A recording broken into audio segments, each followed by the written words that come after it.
to 20,000 on hand at Continental Airlines Arena as we check the Bud Light starting lineups for the Nets and the Pistons. Here's how it looks up front. Prince and Jefferson, Ben Wallace, Jason Collins, Clifford Robinson, and Kenyon Martin. The backcourts, Kittles and Hamilton, Chauncey Billups, and the guy that's been the star so far of the show, Jason Kidd. Kenyon Martin, sensational in the first two games. Jason Kidd, who just took over game 3 with a career high 34 points, career playoff high that is, to go with a team leading 12 rebounds, 6 assists, and 4 steals. A message from Byron Scott does not change. Defensive pressure. Keep the pace up and feed off this raucous crowd that is ready to coronate their beloved Nets. I think it's going to be interesting to see early on. I've never known an athlete to tell you on the record he's not going to go out there and do anything but give it his best. But deep down inside, are the Nets overconfident, or does Detroit want to play tonight? I mean, they're going to tell you point blank they want to play. We'll see it in their body language. Do you want to hit the glass? Do you want to try to get back on defense? Do you want to slide over and take charges? They'll let us know early on if they really want to be here or not. This is a good Detroit team. They very hard all season long. They fell apart at the end of game 3. Kenyon Martin asking for more noise, and he gets it.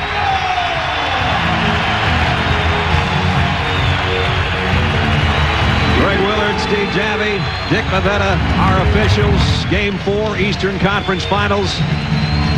The Nets may be 48 minutes away from a return to the championship round. We're underway in New Jersey, and again it's Kenyon Martin. 3 games in a row off the opening tip. They got that play down. Nice adjustments. Holy mackerel. You would think that they would put some defenders back in front of the basket. 3 straight games, almost identical plays. So the Nets with the early bucket. Here's Tayshaun Prince, who was a non-factor in game 3, and he's pushed by Richard Jefferson. They have videotape in Detroit, don't they? I know they do. And what a mess. Well, this is a mess to begin with. Up, down, over, and just kind of happens to land in Kenyon Martin's lap. At least 2 games ago, it was off an assist from Jason Kidd. Although, other than that, it looked like the same play. And I love the fact that Tayshaun Prince was aggressive to start the game out. Ben Wallace short on the one-hand hook, and Collins pulls it down. Jason Collins has done an outstanding job playing with a very sore wrist. He is focused in on Ben Wallace, kept him off the offensive glass, and not allowed Big Ben to dominate. He's been a total unsung hero. I agree with you. Had 14 rebounds in game 2. Here's Jefferson fading in the lane. Wallace got a hand on it. It'll go to Rip Hamilton. Of those 14, 9 were on the offensive glass for Jason Collins. Left wrist heavily taped, hurt it in the Boston series. Again, Jefferson on Prince. He'll take the outside jumper, and it falls off the front of the iron. Kittles trying to find the handle, and Hamilton steals it. Jason Kidd, so quick. Well, if this series were a movie, Rick Moranis would be officiating, and it'd be called Honey, Who Shrunk the Rims? Because no one can shoot in this series. It hasn't been a thing of beauty from the field.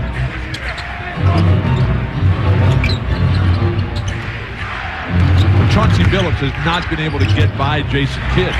There's the one guy that's been able to put it in the bottom, Richard Hamilton. And with Chauncey Billups not having played well in this series, it just takes away one of the few offensive attacks that the Pistons have. And for those of you people out there that haven't paid that much attention to the Pistons this year, getting the first chance to see them, you're looking at an emerging star in Richard Hamilton. This guy is going to be a star for quite some time in this league. He has really come on. He runs, we've said it, he runs the baseline as hard as anybody. He's patient. He uses screens, and when he gets on that baseline, boom, it's up, it's quick, and it's usually good. He's been the one bright spot offensively for the Pistons this series.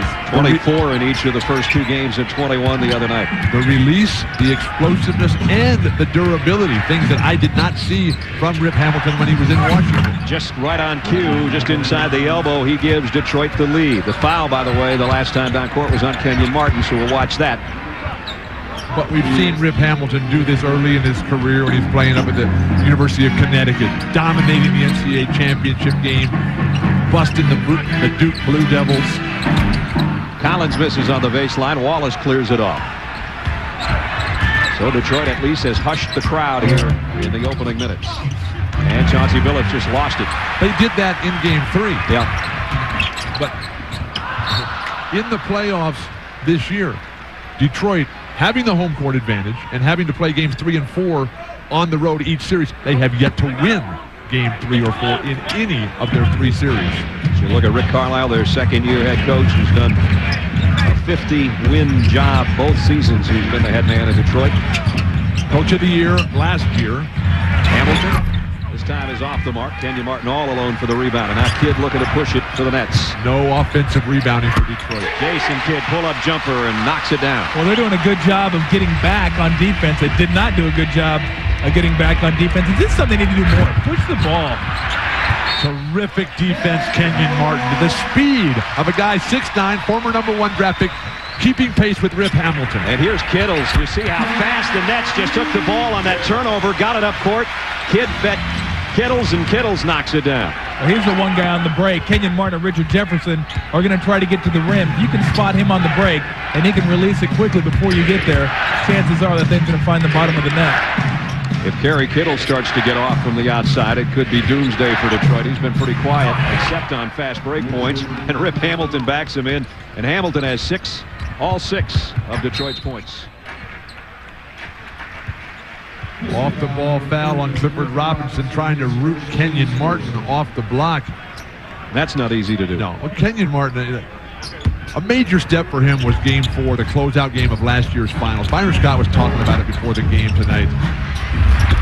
Byron Scott was reminding us all that Kenyon Martin in that game last year against the Lakers, 35 points, 11 rebounds. I mean, a real explosion when most of the rest of the Nets had already packed it in.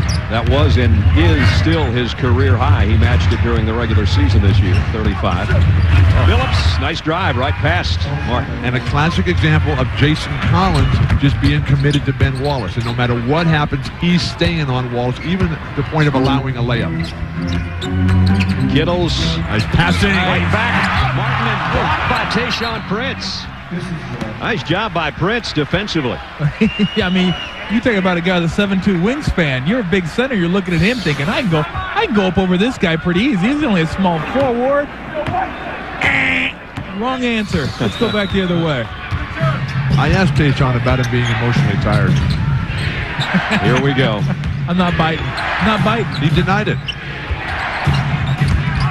Prince. Offensive foul. Offensive foul. He probably would have denied that was an offensive foul, too. But I like what he's doing. First time he gets the ball, he tries to go. This time, it's a nice play by Jefferson sliding in front of him. But he needs to be aggressive offensively, and he's trying to do that early. You might as well be aggressive tonight. If you're Detroit, you may not have another night to be aggressive.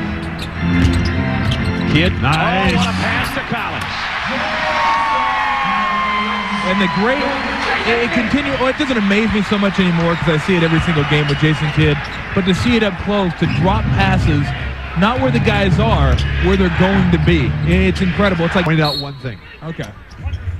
We'll do it after this play. 17 on the shot clock. And the inbounds, Jefferson misses. And Tayshaun Prince with a rebound. He's trying to get too close to the bucket. When you're struggling sometimes, you want to get as close as possible. Whoa! There's a nice block by Jefferson. Who's running with Jason Kidd, though? Kittles for three. Got it! What a great sign for Byron Scott. The crowd surging toward the court. Rick Carlisle has seen enough. They need to regroup badly. The good news is we've got a timeout for Tom and Bill to argue. 6:14 left, first quarter. New Jersey. First the block shot defensively. You got to play defense or rebound to lead a break. Jefferson with the defense. Kidd with Kittles to his flank. And Kerry Kittles with 5 points early. It's a Nets by 3.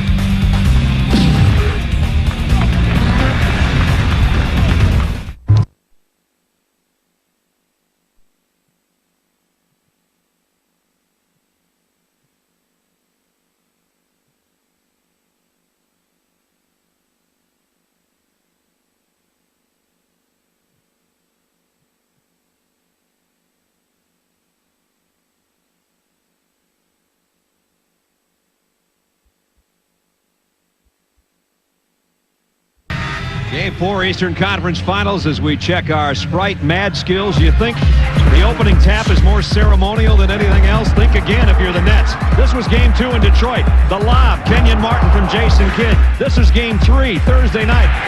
Kenyon Martin tips it to himself and scores. This was about 6 minutes ago. There's something to that. And those Mad just carry on a theme that has predominated through this series, because with Kenyon Martin on the floor, the Nets have outscored the Pistons by 33 points. By far the best plus-minus ratio for any player in the entire series. Jason Kidd second at plus 17.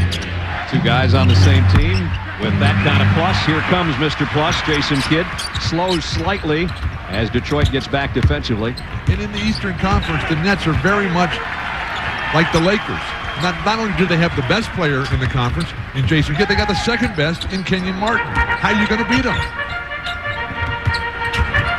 Jefferson on the charge. Oh, by Kenyon Martin.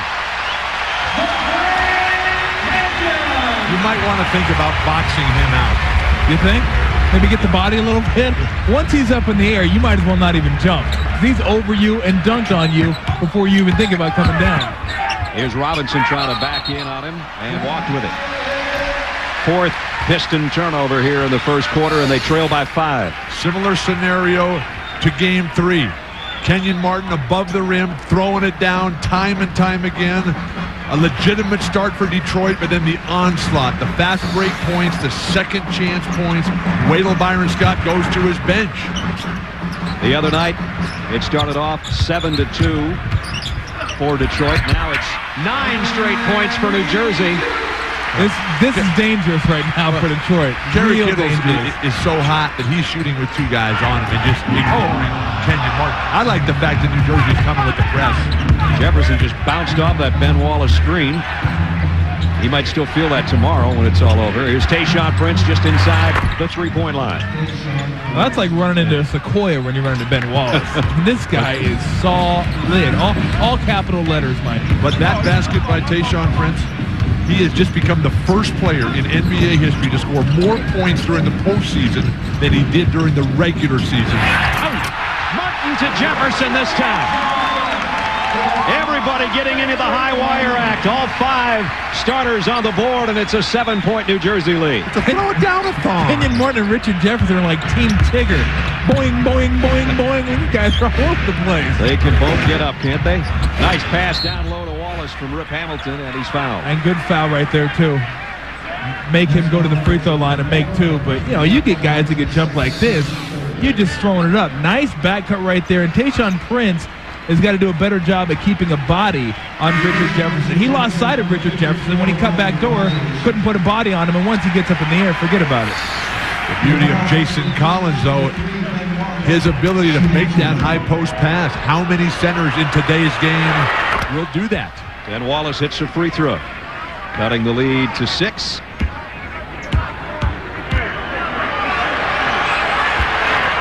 Now, Wallace got them both. 5-point lead with 4 minutes, 5 seconds remaining first quarter. Well, the tempo right now, all Nets, they start getting up into the mid-20s in this game. The closer they get to 100, the better off. Detroit has had a hard time scoring that many points. Kidd misses a turnaround. Wallace with a rebound. Detroit, #1 team defensively this year, allowing only 87.7 points per game. But, of course, they only scored about 92 themselves. The score, as Tom is talking about, the better it is for New Jersey. Oh, what a pass. What a pass. Martin waits, and that is fouled by Prince. That's 2 on Tayshaun Prince. Did Jason Kidd ever play football? He must have. What vision, what a mind, what creativity. How fast they get the ball in.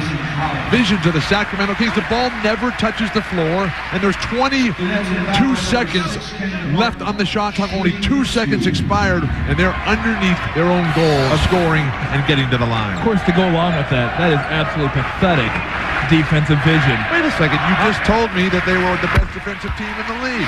They are, half-court-wise. The NBA Finals tip-off June 4th at 8 o'clock on ABC.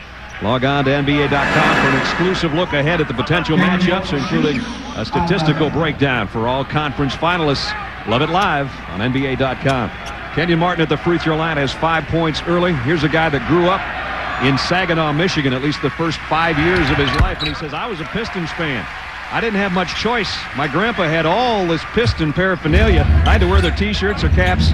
I was a Piston fan. Now he's trying to close out the Detroit Pistons here in Game 4 of the Eastern Conference Finals. Last time the Pistons made it to the Eastern Conference Finals, they were swept by the Chicago Bulls, and when they were the two-time defending champions in the early 90s. Confusion reigning supreme for the Pistons. Here's Robinson. He had 3 threes the other night. He knocks this one down. Hey, Cliff found his stroke a little bit. Yep. And a foul's going to be on Chauncey Billups. Guards getting in the way of big men trying to find their groove down the court. Rick Carlisle can't believe it. He is arguing that Aaron Williams just threw Chauncey Billups to the floor. You saw the fast break points. That's been the story. Fast break points and points in the paint have both gone to the Nets on all 3 of the games. And now Aaron Williams getting in the act. And when you start going to the bench and guys start dropping 18-footers, might be your night. Coming into this series, a lot of people thought it would be the Detroit bench that would have a big edge. That has not been the case. Detroit had the best bench in the business during the regular season, scoring 34 points a game. But that's a skewed statistic because Michael Curry, who started all season, and Clifford Robinson and Ben Wallace, they don't score very much. That's true. Ball comes free to Kerry Kittles. 10 on the shot clock. Kittles nice. Around Wallace. Williams got the tip. Aaron Williams back-to-back buckets. Feel bad for Ben Wallace. He's out there playing by himself. And when you go he's guarding 4 guys. Yeah, when you go over to block and shot, you suspect someone's going to come back down and help you on that. You can't defend a shot and then get back over there and get the rebound. No one's that quick. Jason Kidd defends the pass into Corliss Williamson, knocks it out of bounds. Then Wallace Pistons down 6. Kerry Kittles off to a good start. This time he doesn't score, but he's getting help from his friends. 23-17, New Jersey.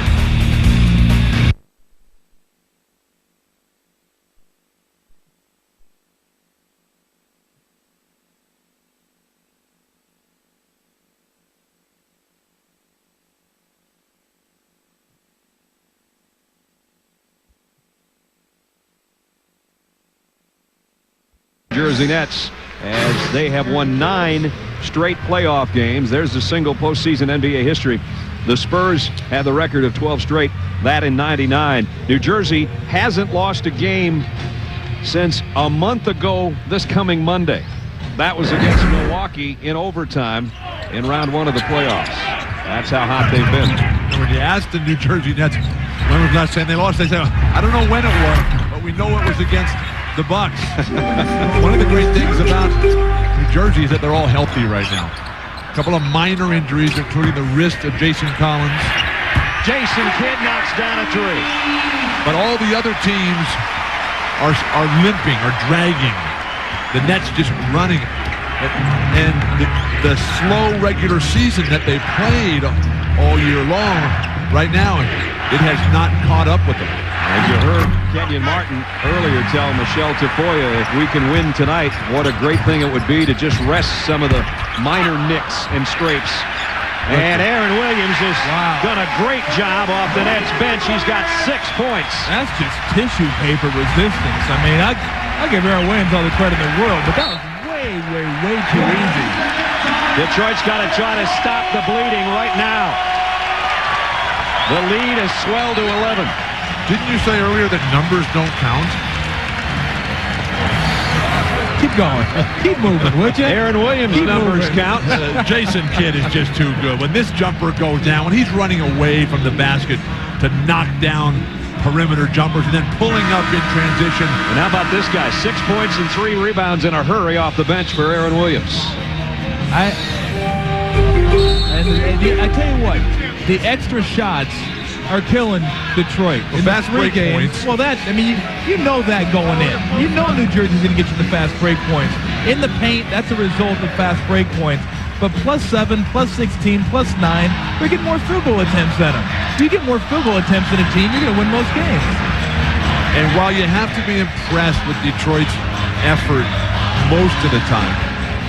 The whole idea of the playoffs is adjustments and making the other team play a different game. They have allowed New Jersey to play whatever game they wanted to.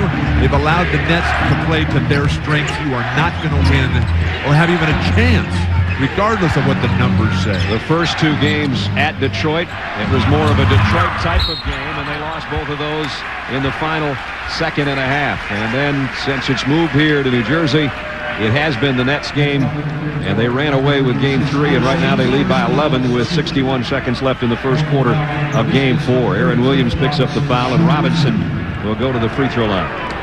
I'd like to see more spirit right now from the Pistons. I'd like to see somebody get in Jason Kidd or Kenyon Martin's face. Here's a guy they could use down in the low blocks. Plays across the parking lot over at the Meadowlands. All-Pro defensive end Michael Strahan of the New York Football Giants. Robinson got the roll on the second. And Cliff with 7 points. He leads the way right now for the Pistons in scoring. Well, this is danger time right here. If you're the Pistons, you want to keep contact. I'm telling you, you get down 15-17 in a game like this, your mind starts wandering a little bit. Vacation would be nice right about now. Ball loose. Nets turn it over. Got him. Up and in. Woo! Wow. Hello, Ben. Finally. Not so gentle, Ben, on that one. No, Ben's violent. Ben blocks shots violently. He dunks violently. He fouls violently. He's just a man out there and gets after it. Love watching Ben Wallace play. I'd like to see somebody play with him.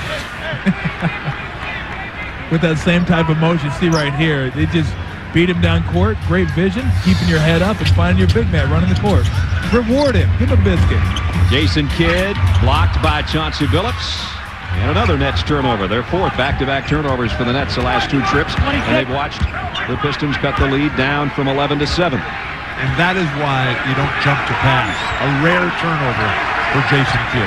Virtually even shot clock and game clock. Whoa. Kidd went to try to swipe it from Chauncey Billups and pretty much took his elbow off. And for Jason Kidd, his first foul. They had a foul to give. They did have a foul to give, I believe. Not sure what it looked like. I guess not. Just by watching that foul, you would anticipate that that was the instructions from the bench. I don't think he was trying to get away with it. Pistons had one apparently, and the Nets didn't. So Billups to the free throw line, and he's pretty much automatic there. What a stroke Chauncey Billups has at the line. Yep. He was 8th in the league during the regular season, and he's been even more impressive in the playoffs, way over 90% from the stripe. You see that just keeps putting them together, 50-plus, hits 2 more. But do these playoff free throws, do they count as to the record? No. I don't think so. No, that'd be a regular season record. They're playoff records and regular season records. Foul was on Rip Hamilton this time. Lucius Harris in the lineup for New Jersey. As you look on at a couple of the starters, getting a breather. Collins and Jefferson. Jefferson had a couple early fouls. Look who's checking in. John Barry reappears. The old DNP last game. Jason Kidd 3 times in this series has hit a shot to end a quarter. They went to him. He almost hit another one. Just a thought. Just a thought. We played one. New Jersey holding home court for the first quarter of Game 4 of the Eastern Conference Finals. Kenyon Martin wanted some noise at the beginning. He made noise with the opening basket off the tip. He's gone on to lead the way. 6 points for him. Jason Kidd's done his thing. At the end of one, it's the Nets in front of the Pistons, 28-23.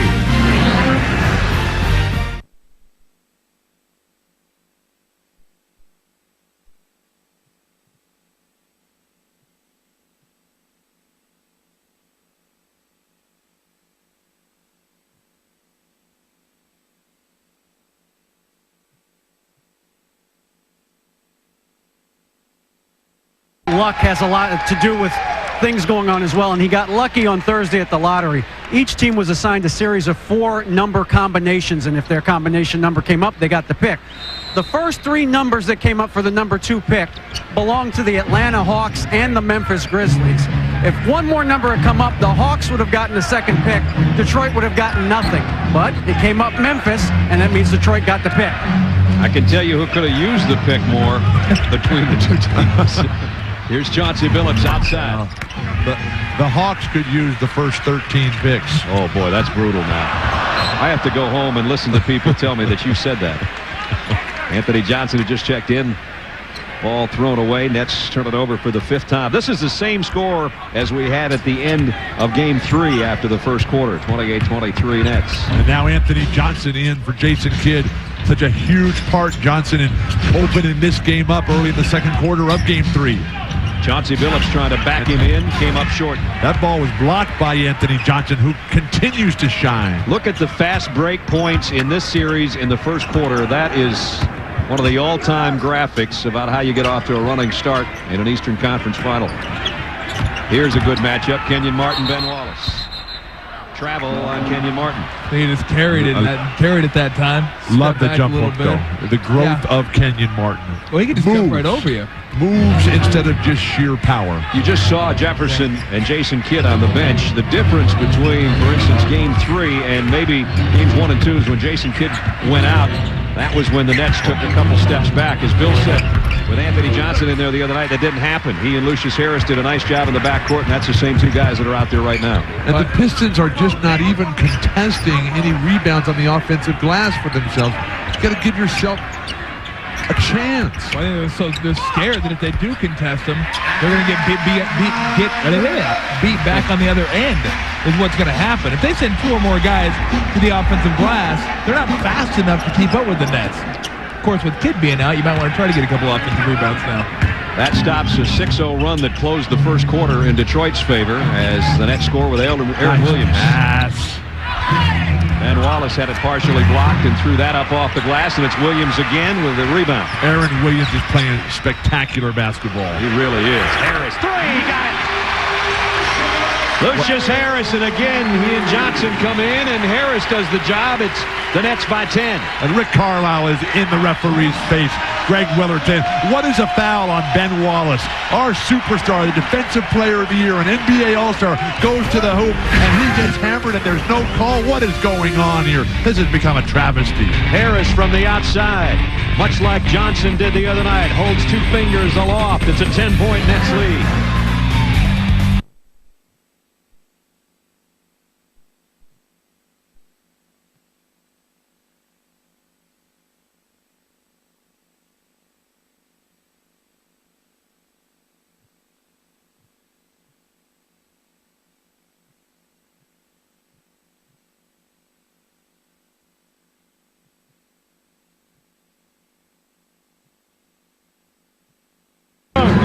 Still want to push it, still want to run, win each quarter. Let's check in with Michelle Tafoya. Yeah, you said it. Exactly what he's always trying to remind Anthony Johnson of, pushing the ball. Jason Kidd in that last timeout giving Johnson some advice. But the point from Byron Scott in the last timeout, don't let the shot clock get down to half a second. We want a shot up somewhere between 15 and 20 seconds left on the clock, guys. All right, Michelle. 9:50 remaining in the half. 33-23. Rodney Rogers doing a fine job defending away from the ball on Corliss Williamson. Williamson faces him up and now works his way into the paint. Corliss missed it in there. John Barry gets it off the carom and knocks down a 3. John's going to get some shots up. Really? He's a free agent. This might be his last game in Detroit. He's going to get some shots. So if he gets a crack, he will squeeze one up. It doesn't matter. The Nets bench has done a great job. 5 for 5 between Williams and Lucius Harris and company. And Rodney Rogers inside. And a chance to make it a 3-point play. There's not a lot of guys in the league that can't score when they get it 1 foot from the basket. You got to push them out farther than that. I mean, that's just a battle. Now you got to push them underneath the bucket, get him out of there. But Rodney Rogers is way too talented a player to let him catch it right there. The Nets are winning the guard battle. They're winning the center battle, the forward battle, the bench battle, the fast break battle, the rebound battle. And those guys can rest. And they're sitting on the bench saying, let me get out there and have a little bit of this fun. 36-26. Come on, John. Jack one up from there. He's Chuck Atkins, and Chucky's fouled by Rodney Rogers, trying to stay with the water buck, cutting through the lane, and Rogers picks up his first foul.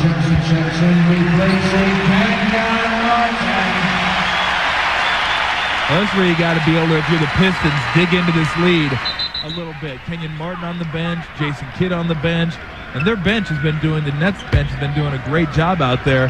But if you have any chance at all, you have to say to yourself, this is where we got to cut into this lead a little bit. If we can't do it now, when can we do it? Atkins down low to Robinson. Robinson's had his best scoring half so far, and he adds to it right there as Cliff's got 9. But New Jersey pushing the ball right back up. Okur trying to push Williams away from the low block. Williams tried to hand it back, and John Barry with a steal.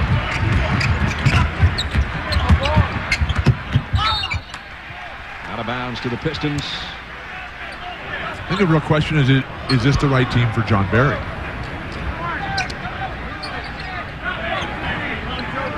Team that wants to slow it down, wants to grind it out. Not his game at all. He was instrumental in Sacramento becoming a real team years ago. They shipped him off. But I think one of the reasons he fits his team is he plays so hard. And generally speaking, this team will give you maximum effort. With the shot clock winding down, the ball knocked away from Corliss Williamson, and it's a 5th Pistons turnover. Wouldn't you assume that everybody plays hard? No, I wouldn't assume that at all. That's sad. I know it is. No, it's sad that you assume that. No, I know it to be true. I live in the real world, not utopia, where everybody plays hard every minute on the court. Robinson faces up Rogers. Nice defense, Rogers. Found a little crease in the paint. Rebound comes off to Johnson. Rogers has come to play tonight. Anthony, nice pass cross court to Jefferson. Got it. Well, they're always, that's the one thing about the Nets, always in attack mode, always, and they're never going to let up. But it's amazing what a star Richard Jefferson has become. Everywhere you go with him in the city. Oh, they're going to call a block. And that's 3. And that might sit Richard down for the rest of the half, one would assume. See John Barry getting to the middle. Yeah, that's a weird one because he didn't move a lot, but he kind of flopped afterwards when he didn't need to flop. He stood there and then kind of threw his arms up. He goes out and Kenyon Martin checks back in. 7:20 remaining first half. It's 38-28. Nets have pretty much led throughout. Barry. Long range, Kenyon Martin just checks in, picks up another rebound. Nice patience by Martin and not pulling the trigger over the top on the long outlet. These second-string guards, Johnson and Harris. Got him. Williams, tough catch, and was fouled. You can't front a guy that far up on the box. You just can't do it. It's too much room behind you. If he's on the box, you got to front him. But as soon as he moves you up, you need to spin back around and either three-quarter him or play behind him. Guys, the other night it was an 11 rebound advantage for the Nets. The night before it was 15. It's already 11 tonight. We're not even to halftime. Well, Bill said it earlier. They're not attacking the offensive glass, Detroit. They're almost conceding the offensive rebounds. I see far too many slumped shoulders and attitudes of accepting defeat on the Detroit Pistons. Johnson outside. This time he misses. Barry with a rebound. Barry, Okur, Robinson, Williamson, and Atkins. A much different look for the Pistons, trying to add some offense, and nobody home but 3 Nets on the miss of John Barry. If you're John Barry, just keep shooting and force the coach to take you out. His shots per minute are right up there with any player in the league. Foul is on John defensively. But, I mean, you have 28 points and 6.5 minutes left in the second quarter. Not like anybody else is scoring. I wonder who Richard Hamilton's coming in for. You're the same guy that told me the numbers don't count. They don't count. But I like having fun with them anyway. You guys twist the numbers however you can. Stroke it. Harris. Oh, yikes. Watch your face. Beautiful half-court execution on the sideline, out-of-bounds play. Rip Hamilton back in there. Now let's see if he can go back to work offensively, and he's fouled immediately by Lucius Harris. The depth of New Jersey is just superb. And so many different combinations. Nice round of applause for Anthony Johnson. And Jason Kidd comes in for him. Well, not only are they holding leads, they're extending leads. That's what they did in Game 3 with Kidd and company on the bench. Hamilton, baseline, is going to go to the free throw line. Meadowcore is so good at the little things. Little handoff there, absorbing the defensive contact there that just bangs right into him. So Rip Hamilton, who had 3 quick buckets to start the ball game, hasn't scored since the first quarter, and he'll go to the free throw line.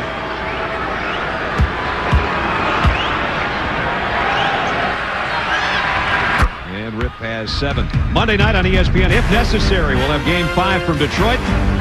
Same 2 teams. Coverage starts at 7:30 with NBA shoot-around. Monday night, NBA playoffs on ESPN. A game also available on ESPN's new high-definition service, ESPN HD, the big picture in sports. That's if we need another game to decide this Eastern Conference Finals. Tom, when they made that trade last year, Rip Hamilton for Stackhouse, do you think it was going to work for Detroit? I didn't know it worked as good. I knew I liked Rip Hamilton. I didn't know he'd be a premium primetime scorer, a go-to guy. I certainly didn't expect it this quick. And it was Washington that went into the tank. 38-30. New Jersey out in front, just under 6 minutes to go, first half.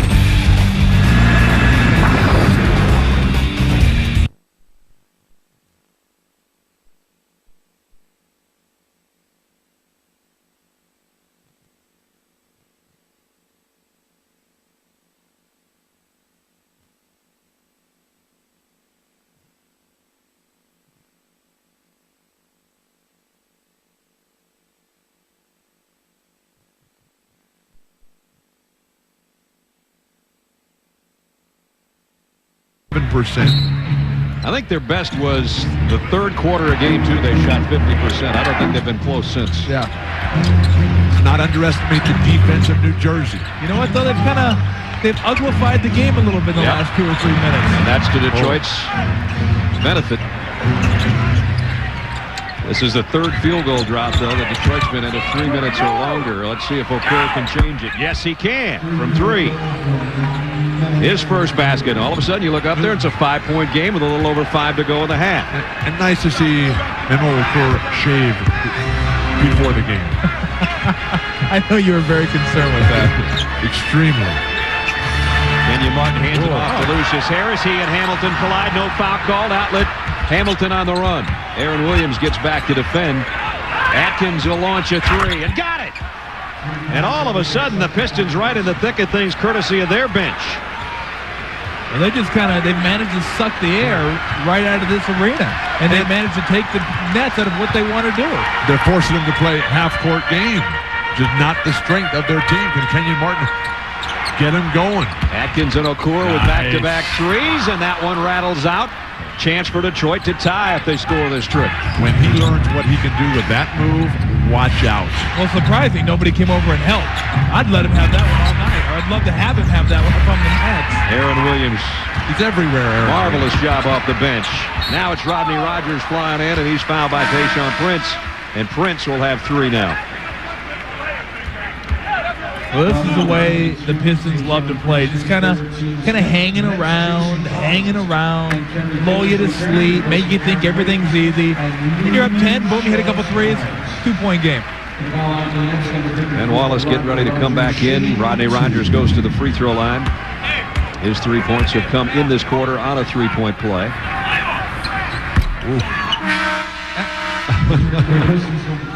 So Prince will have to sit with the 3 fouls. Wallace comes back in. Tayshaun still asking questions about, I don't know why there was any question about whether or not that was a foul. But just not a lot of offensive options for Rick Carlisle. And that's why Joe Dumars has such an incredible choice ahead of him as to where he's going to go with this number 2 pick, which will determine the franchise's success for a decade. Well, DA says that that's a done deal. Why would you announce that a day after the lottery? Well, that's DA announced it. I didn't say Dumars. Hamilton, short. And the rebound is Collins. So we approach 4 minutes, and the Nets have gone in a little bit. Oh, no. Collins. Look at him chase it down. Chased down his own miss. Oh, Rogers missed it close. You talk about hustling for a bad shot. Kid almost got an assist to Rogers there. Shades of Larry Bird. And now it's a loose ball, and here comes Jason Kidd, and it's a 3-on-2. The no-look to Rogers. Tease him, Jason. It's your world. We're just lucky to live in it. Field goal drought of almost 4 minutes, broken by what else? Nets fast break, 40-36, 3.5 to go in the quarter, and Hamilton and Collins collide. Jason Collins is standing there saying, what am I supposed to do? If at first you don't succeed, chase it down while everybody else is standing. Sorry I hit you in the hands, Rodney. But they got it back the next time. You just go to it again. But what confidence in his teammate. Yeah. I mean, he dropped the one that was wide open for a layup, and then he sets him up beautifully so he can find a rhythm. Well, the thing was, he didn't do it just to be flashy. He did it to get Cliff Robinson to turn his head. Then he turns his head and he hits Rodney Rogers.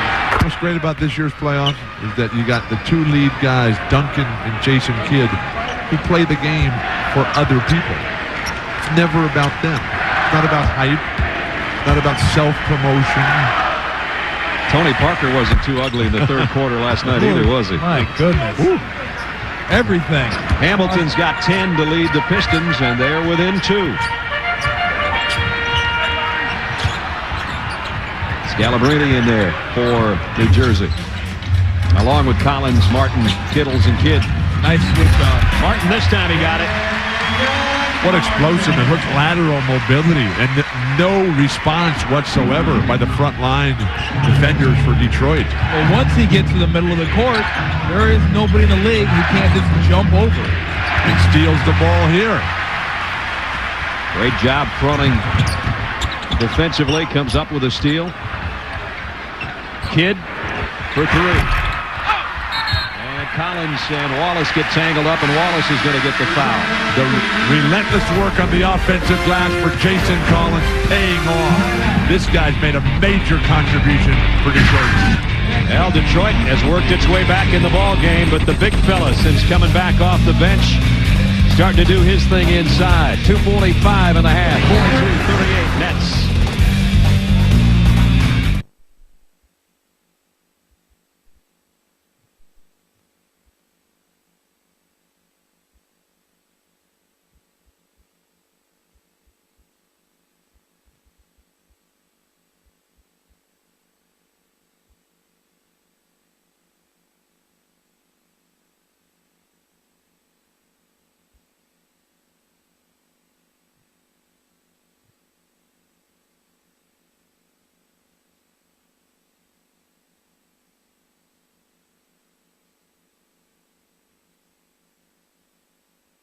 Talk about him a lot.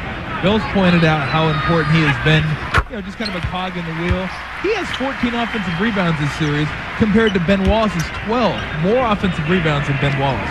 Let's check in with Michelle Tafoya. Well, in that timeout, Byron Scott telling his team, we knew Detroit was going to have a run in them. We knew they were coming to play. We cannot relax. Get back to playing aggressive defense, Brad. Very serious. Byron Scott has been very businesslike throughout and knows that, as he would say in the huddles, quarter by quarter, guys. I'd like to see Chauncey Billups come to play. 1 for 5 shooting. Rip Hamilton with 2 on the shot clock. Got to put it up over Scalabrini. Ben Wallace snatched down the rebound, lost his headband in the process. Dangerous on the floor out there with that headband loose. He picks it up. Okur on the baseline. And Jason Kidd the rebound. And now you know it's going to come to Kittles. Wow, that pass got down here in a hurry. Just hitting him on the fly. And a nice job by Kerry Kittles. Throw it up. See if you have anything. Probe a little bit. You don't have anything. Pull it back out. Offensive foul. Kenyon Martin clearing his way. No need to even do that. You're playing so well. And again, almost no expression on Kenyon Martin's face this time. A year ago, he might have had something to say about that. He picks up his second foul with just under 2 minutes remaining in the half. Billups around an Okur pick. Here's Robinson. He's been part of the scoring tonight for Detroit. Jason Kidd flies into the crowd, and so does Ben Wallace, both hustling, trying to save it.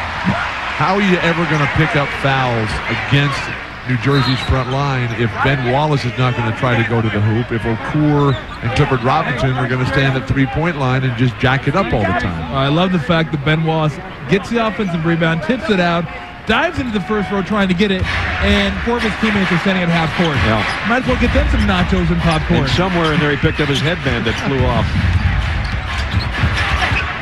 Kidd trying to get it back to Kenyon Martin. 10 on the shot clock. Martin inside. And an offensive foul. He put the left elbow out there again. He wanted to throw the ball into the upper deck with the frustration, but he just dropped it. You drive middle of the court right there, and if you just go up and let him run into you, you're going to get that foul, but you extend with the arm. Keep two hands on it till the last possible minute. Who is in this guy's class athletically at that position? Ben Wallace is pretty close. No, he doesn't. Ben Wallace has nowhere near the agility and mobility. Take a look at the game track. Pistons doing a better job outside the arc than in, and they are in the midst of yet another field goal drought of 3.5 minutes or more. They've missed their last 5 shots. They'll go to the free throw line to try to add some points here.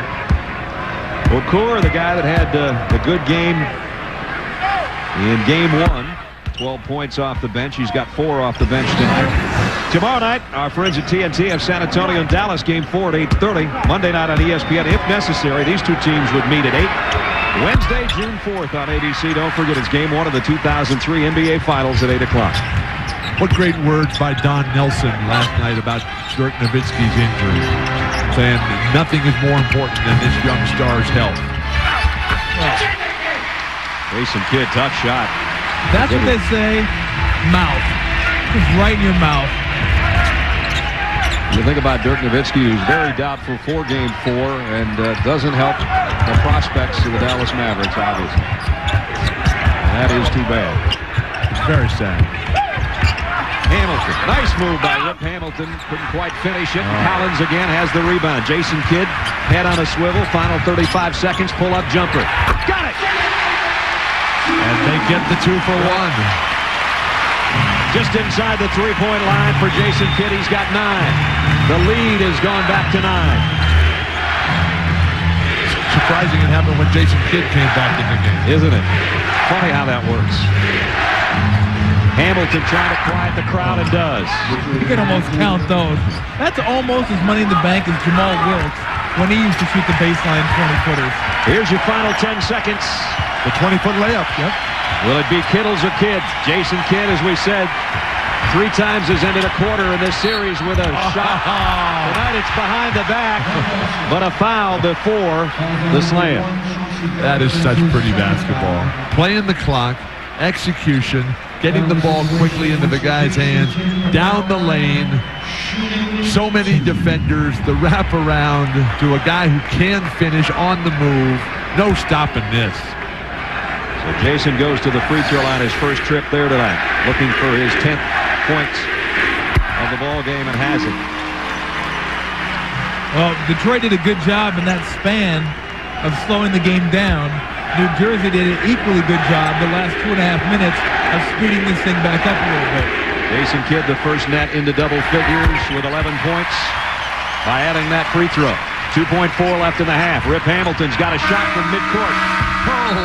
Off the glass. A 9-point Nets lead at intermission. So they are halfway in this ball game to going back to the NBA Finals for the 2nd straight year. Winning it quarter by quarter. They've taken the first 2. Jason Kidd, the leading scorers with Michelle Tafoya. All right, thanks very much, Brad.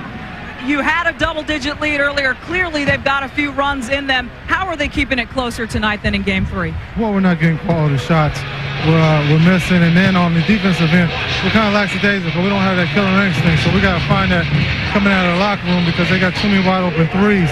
And if you leave them wide open, they're going to make shots. So we got to get better shots, and we got to communicate better on defense. Yeah, you are 1 half of basketball away from a return trip to the finals.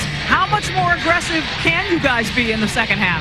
Well, that's a perfect example. This is 1 more half, and we move on. So we got to give everything we have because, the big thing is you leave a team like Detroit laying around and they think they can win the ball game. They got veteran guys who can make big shots. So we got to come out and put them away. Jason, thanks for stopping. Good luck. Thank you. Brad, back to you. So Kidd leads the way for the Nets. Rip Hamilton has 12 to lead the way for the Detroit Pistons. 4 3-pointers by Detroit has kept them in the ball game, but they trail by 9 at halftime. The Verizon Wireless, the AT&T halftime report coming up. Mike, Sean, and Greg will be along. The Nets are halfway there. 2 more quarters, and they're going to the finals. A lot of basketball left. Don't go away.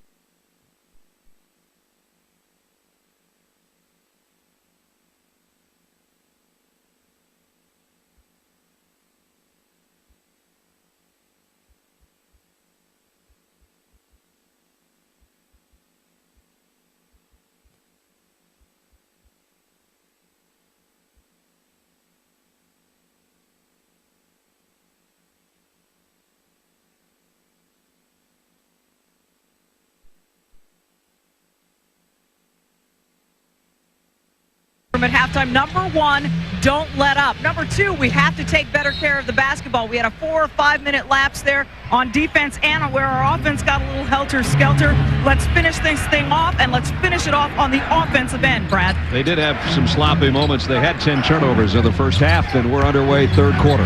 Concern for New Jersey. Their starting star forwards, Kenyon Martin and Richard Jefferson, each have 3 fouls.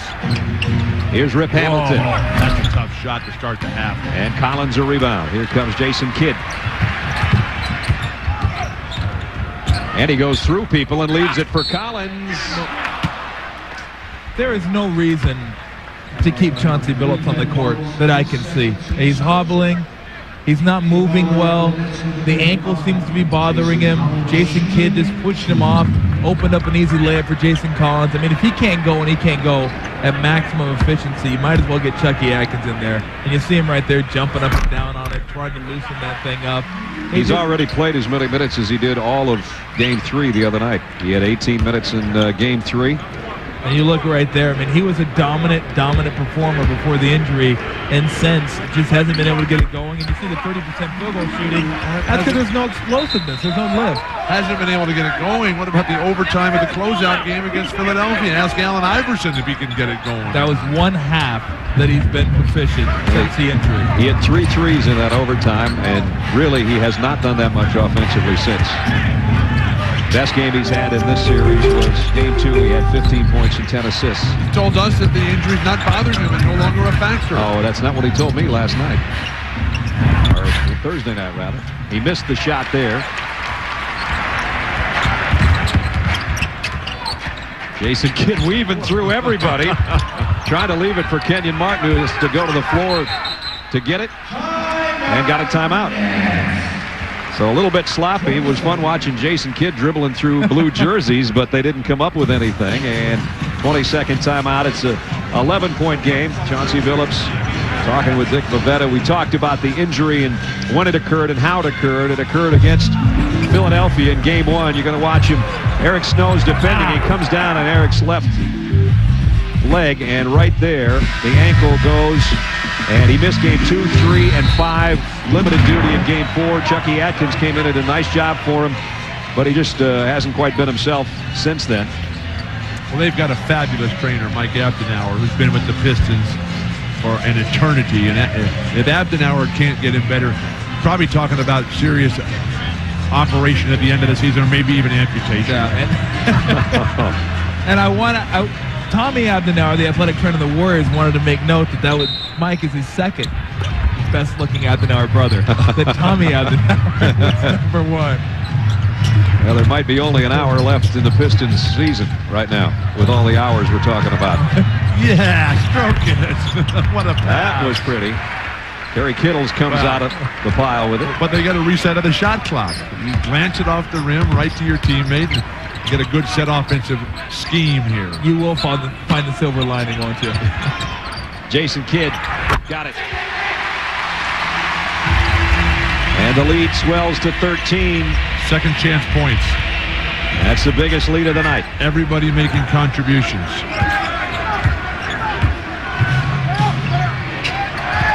Tayshaun Prince, he's playing with foul trouble as well. Wallace trying to go baseline on Collins. Nice pass. Rip Hamilton inside. 14 for Hamilton. Well, that was one where you think you can shoot, and you turn, and you see your teammate just wide open. Not only your teammate, the best scorer in your team. I love the way Hamilton plays with quickness. Yeah. There are too many guys that common think it's about bulk and power and jumping. Kerry Kittles trying to get the shot over. Hamilton did, but missed it off the glass. Game 4 of the Eastern Conference Finals from Continental Airlines Arena, New Jersey, where the Nets try to close out the Pistons, but the Pistons aren't done yet, and Ben Wallace throws one in. He's got 6. It's 54-45. Are those armbands that Ben Wallace wears? Huh? Those armbands. What are those? Accentuating the biceps. I want to see him with some war paint. Nice ball. Kenyon Martin off the glass.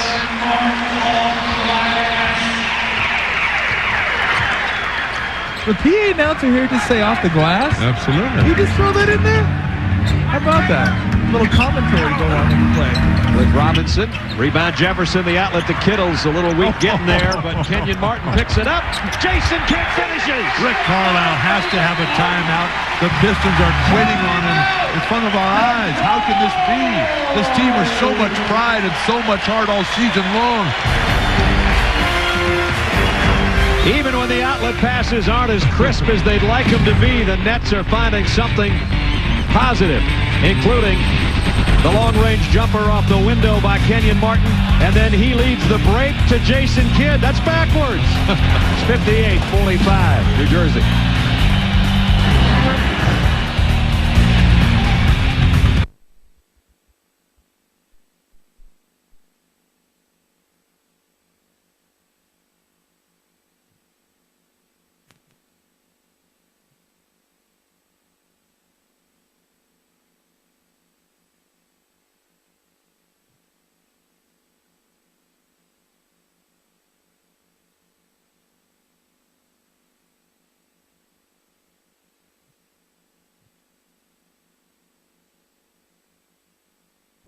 Points, but he's been the only guy. Jason Kidd, 15 points, 6 rebounds. Kenyon Martin has 10 points. Aaron Williams has 8 off the bench for New Jersey. But as a team, the 7 offensive rebounds have really given New Jersey a ton of life. With Jason Kidd having made his last 4 shots, the route, the coronation, the celebration is well underway. The rebounds, the points in the paint, the fast break points, they've been going the Nets' way throughout this 3.5 games, and they're still going. This could be 2 more. Kidd up high off the glass, hoping Jefferson to pull it down. Now it's Kittles for 3. Ben Wallace a rebound. They're just passing to themselves off the rim. Well, he knew he was going to get blocked. He was going to shoot it at a regular trajectory. He figured, hey, I might as well throw it up there. We're cleaning the glass anyway.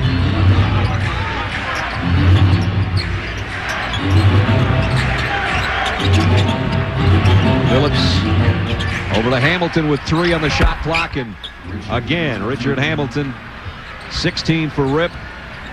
The lead is 11 as we're under 8 minutes in the 3rd quarter. I think I would at least let him touch the ball every time down the court. Boy, no kidding. Well, he's such a willing passer. Why not? I mean, he is a classic teammate, Rip Hamilton. Jefferson from 15. Got it. Where's the big guy? When you come off a curl, the big guy, isn't he supposed to step up and help a little bit? Or at least get a hand in the guy's face? That's Ben Wallace. So basically you're calling Ben Wallace out. You know, Jason Collins continues to do all the little things, setting great screens. Now shutting down penetration. Blocked shot by Jason Collins. What a stand. Kidd trying to get it through traffic, and Cliff Robinson kicked it. And that ball would have had to have his own steering wheel to get to that recipient, because they would have had to make about 3 or 4 left and right turns to get there. Yep. He was planning on Cliff to lift his leg at the right time. But those are the kind of plays that Jason Kidd sees. Yeah. Magic used to see that. Bird used to see that. Collins sets a pick for Kittles. Nice. Jefferson strong to the hoop, missed it. Wallace a rebound. That's 10 rebounds again for Ben Wallace. Blocked shot by Kerry Kittles. The outlet to Kenyon Martin. Foot down, Kmart. One time, foot down. Rick Carlisle. How many timeouts do the Pistons have? Can you make trades or sign free agents at this point? Where's Darko Milicic? Kenyon Martin starting to feel it. 10 in a row it might be. 6:40 left in this quarter, then one more quarter. Kerry Kittles this time with a block shot starts the break, and then it's Kenyon Martin who makes sure. 6:40 remaining in the third quarter. It's the biggest lead of the night for the Nets. They're up on Detroit by 15.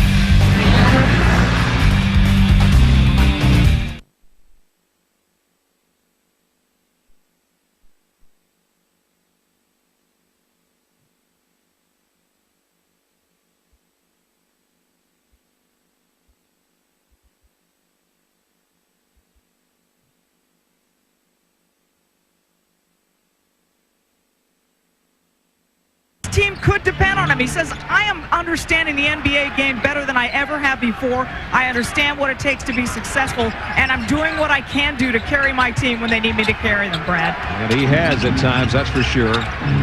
Had two great quarters. Stroke it, Ben. Ben Now Wallace. there's the offense we've been looking for. Why don't they run that play more?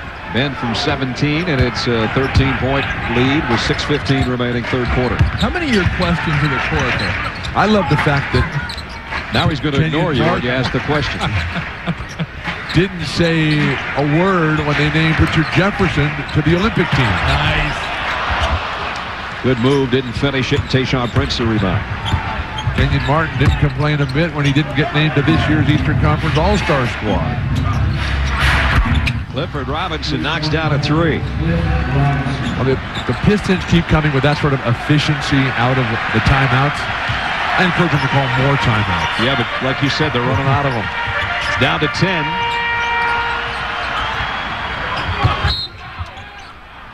And Offensive foul on Martin. That'll be gonna be four four. on him. As a big guy, it's hard sometimes. You have a tendency to move, but it really is a two-way street. If it's going to be a successful pick, the little man's got to set it up, and the big guy's got to stay still.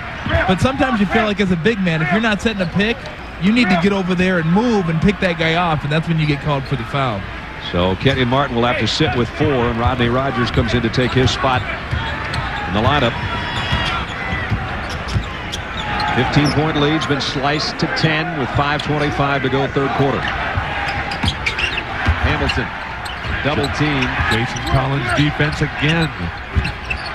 Now he gets an open look. And Rogers and Kidd are both there. Rogers pulls down the rebound. What a luxury for Byron Scott to be able to come with a Rodney Rogers who can make contributions in all aspects of the game. Jason Kidd against Chauncey Billups. Pick and roll with Collins.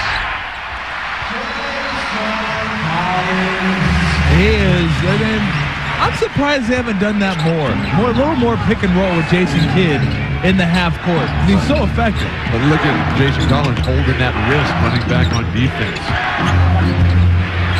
Rip Hamilton hangs in the air and got the roll. That was pretty nice right there. The big guy does a nice job of sliding over and getting a hand in your face. And you just hang just long enough to be able to throw that up there on the rim and kiss it home. Rip Hamilton 6 in the quarter, 18 for the game. Robinson knocks it away from Rogers. With Rip Hamilton playing so well, you have to ask the question, why wasn't he able to shine with the Washington Wizards? What's going on down there? Oh, I think a lot of it's maturity. He's still a young player. He's only his third year. Jefferson in center. If Richard Jefferson finds his throat, if Kerry Kittles finds his throat, watch out. Under 4 minutes in the quarter, Billups will take a three. Just off the mark. Jefferson clears it ahead to Kidd. Lob underneath. Right back out to Collins on the baseline. And now Hamilton. He'll slow it down. New Jersey is toying with Detroit at this point. Robinson, he's had some outside shots tonight that have dropped. He has 14 points. And Byron Scott's big concern is that these guys don't just start goofing around out there. Maybe somebody sprains an ankle or they just totally lose interest. And Detroit actually makes some shots. Detroit keeping it around 10. Kerry Kittle's reverse layup underneath. His first basket of the quarter. Well, that's a big concern, the injuries. You want to go out there, and that's when you get hurt, is when you're not going full bore. And especially with the injury bug hitting some NBA teams this year. Oh, I know there's Weber, Dirk Nowitzki, Rich Fox, and a lot of major players getting hurt this year. Devin George. Tayshaun Prince goes into the photographers. And a nice pass right there. Rodney Rogers leading him. You just kind of get yourself, your body in between your defender and the basket, and always use the rim. The rim is your friend.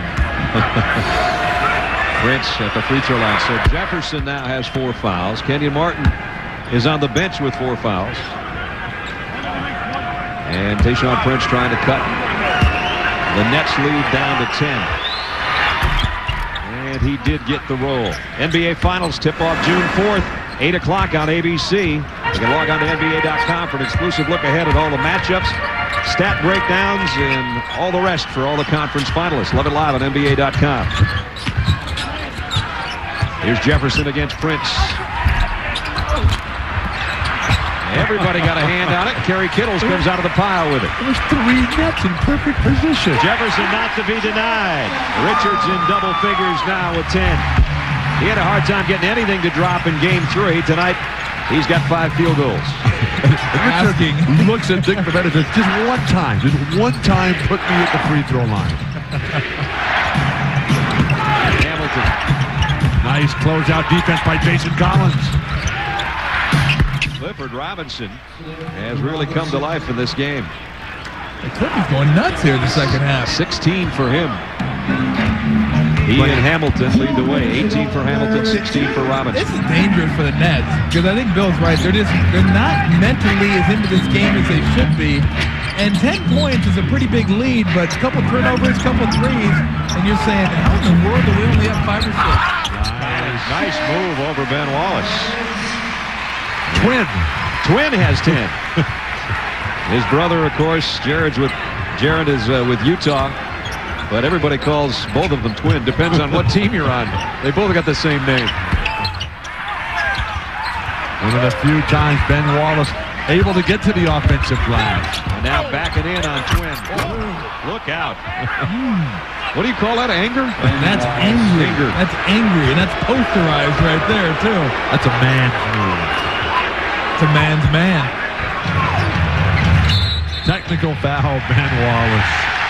That's a man's technical right there. That's an angry technical.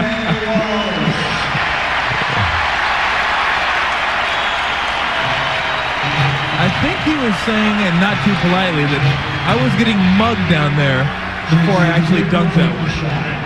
Always a good idea to go and get in Steve Jaffe's face. Yeah. Man that kicked out a mascot. And a broadcaster. Yes. There's a lot of broadcasters that should be kicked out. I can think of a couple anyway. I think he's contending that he was getting grabbed right there, got raked across the arms. If anything, I call steps. I call offensive foul on that play, if anything. It's the hand movement that got him the technical, the swing of the hand, as if to say, what? Nice hesitation. Tayshaun Prince knocked it away. Loose ball. Ben Wallace comes up with it. Nets turn it over. Whoa, look out. Now, Jason Kidd is going to argue, look, I'm lying on the floor. If somebody comes and falls over me, why is that a foul on me? You see Jason Kidd right there just falling, as Bill said.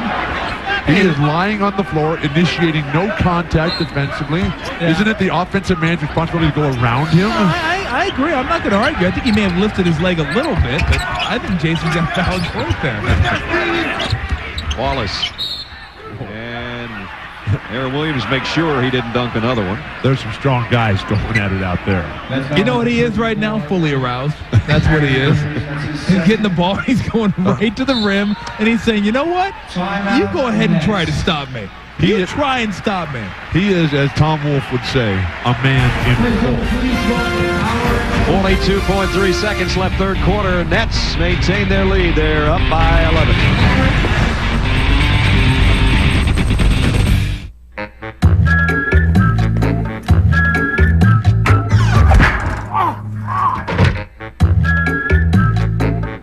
Morning.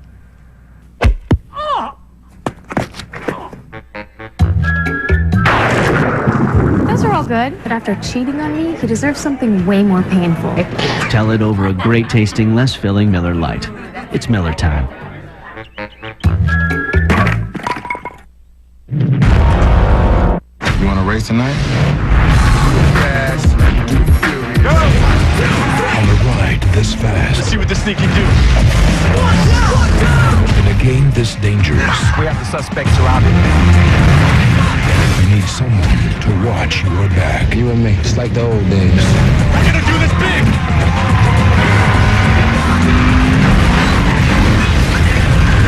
Too Fast, Too Furious. How you like that? Rated PG-13. Starts June 6th. 11-point Nets lead, late stages of the third quarter. And tonight's Dockers Defenders edge here in Eastern Conference Final Game 4. Watch the Nets as they run at everybody. Detroit getting the offensive rebound, and everybody that touches it gets denied at one point or another on the court as they work it around the perimeter, and then Okur misses the outside jump shot.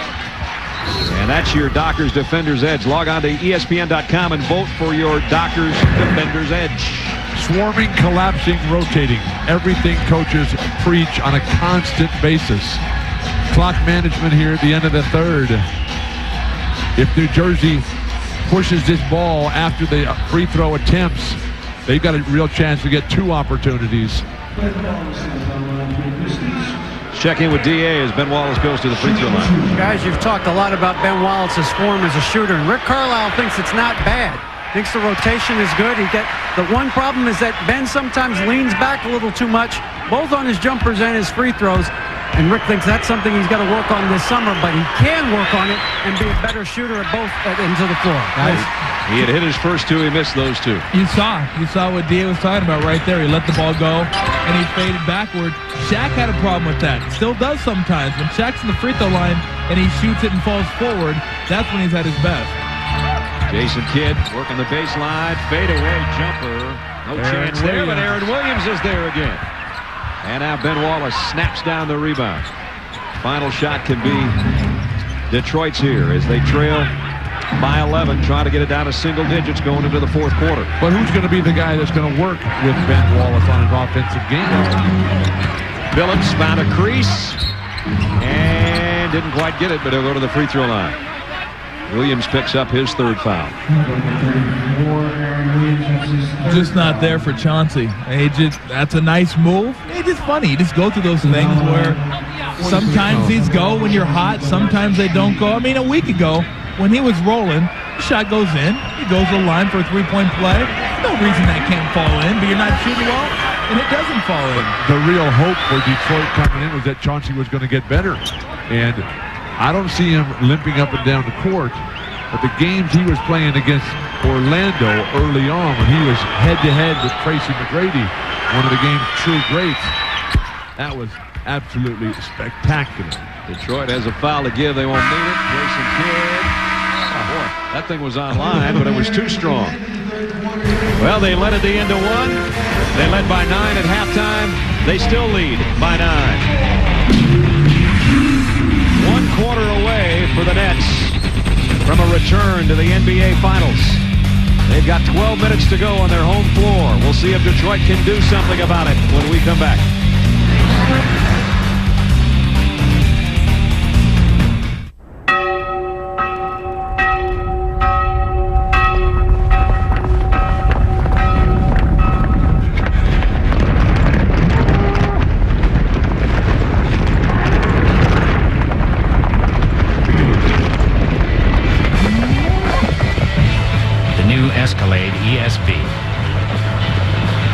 best of the breed. Cadillac. Breakthrough. Hello, this is Info. Hello, Info. Hello, Mr. Patterson. How can we help you? I'm not sure what this, I think it escaped from the zoo. Or maybe some kind of prank. But it is... Hold on. Wait, it's looking at me. Are you okay? Yeah. Sir, is there... It's not a dog or a rat, but it's brown and looks like a giant guinea pig. Well, it sounds like a job for animal control. Would you like me to connect you? Animal control, yeah. Man, that thing can eat. I'll stay on the line with you. I was nervous. I need to go to the men's room. You want to come with me? Sure. Your hair looks great today. Thanks, just got it done. You're not a woman. Why use a woman's shampoo? Try new Suave for men. Cleans just as good as her brand for less. We need the money, so we gotta go to work. From 9 to 5 we work. But at night, it's a different kind of work. This is the other 9 to 5, that's work.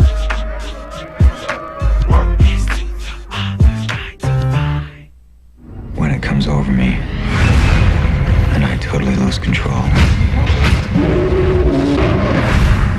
I like it.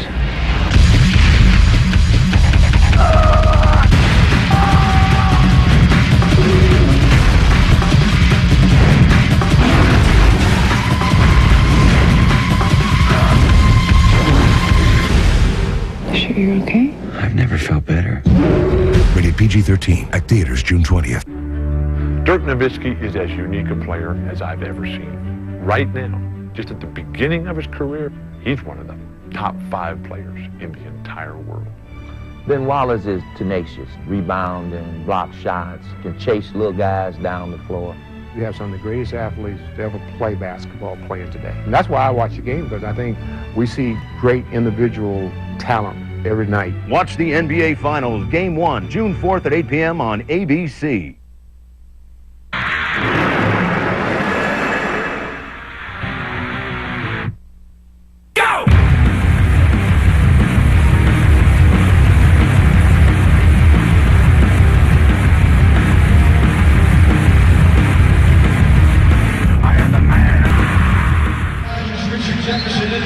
The Nets are 12 minutes away from a return to the NBA championship round, where they'd meet either Dallas or San Antonio.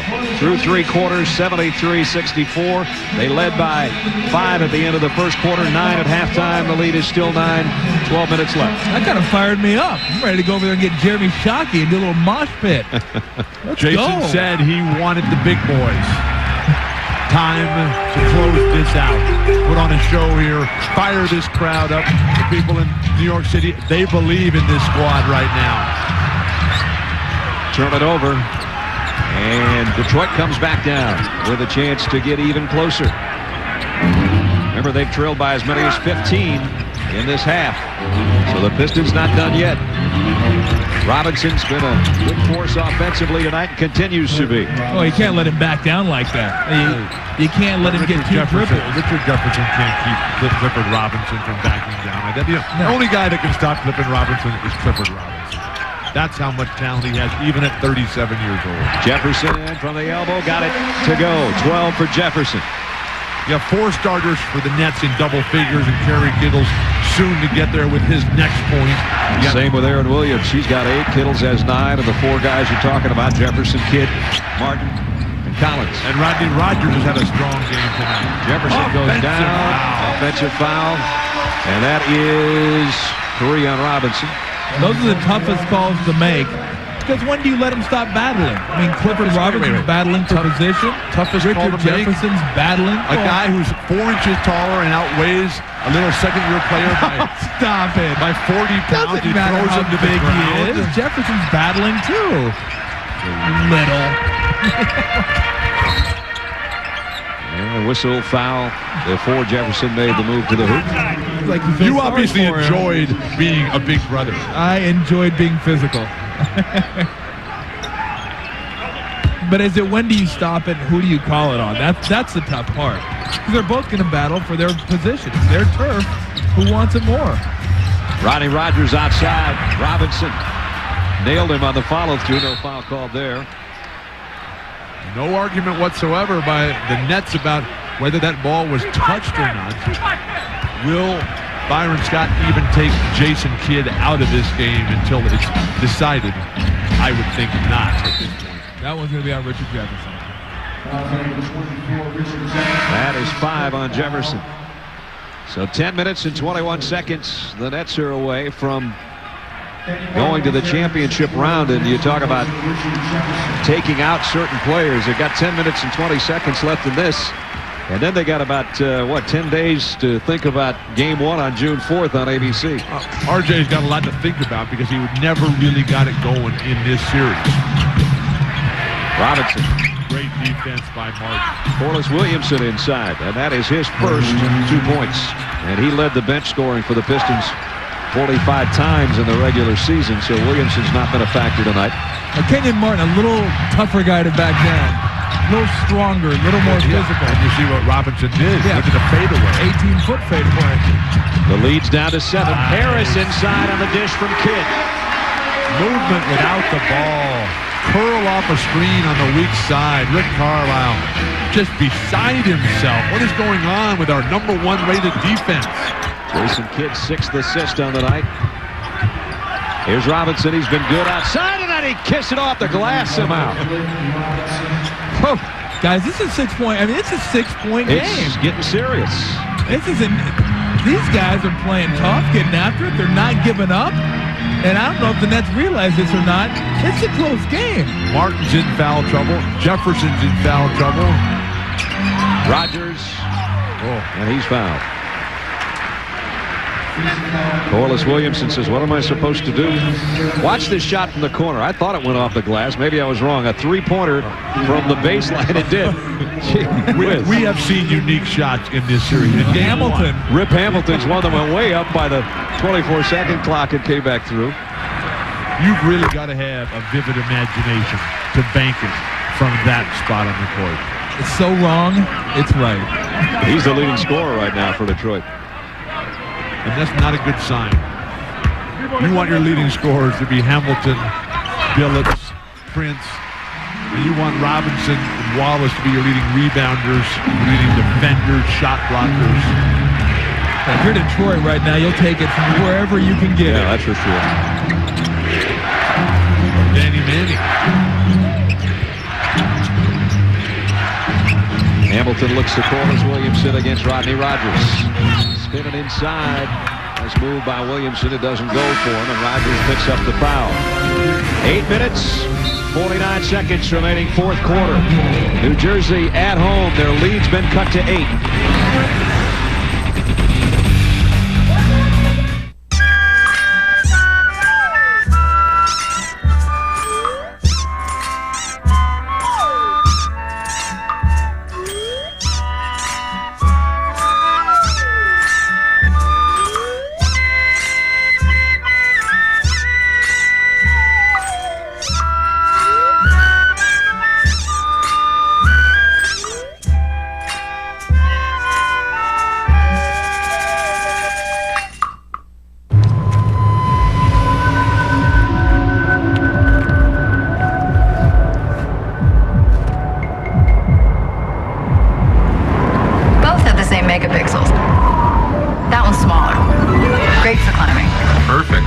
Huge selection of digital photography products, you're sure to find what's right for you. And if you purchase a digital camera or digital camcorder $279 and up by May 24, you'll pay no interest for 24 months. Get into digital photography at Best Buy.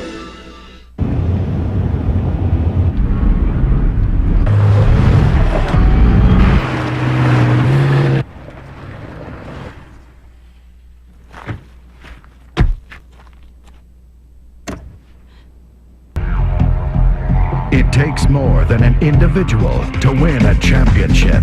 It takes a team.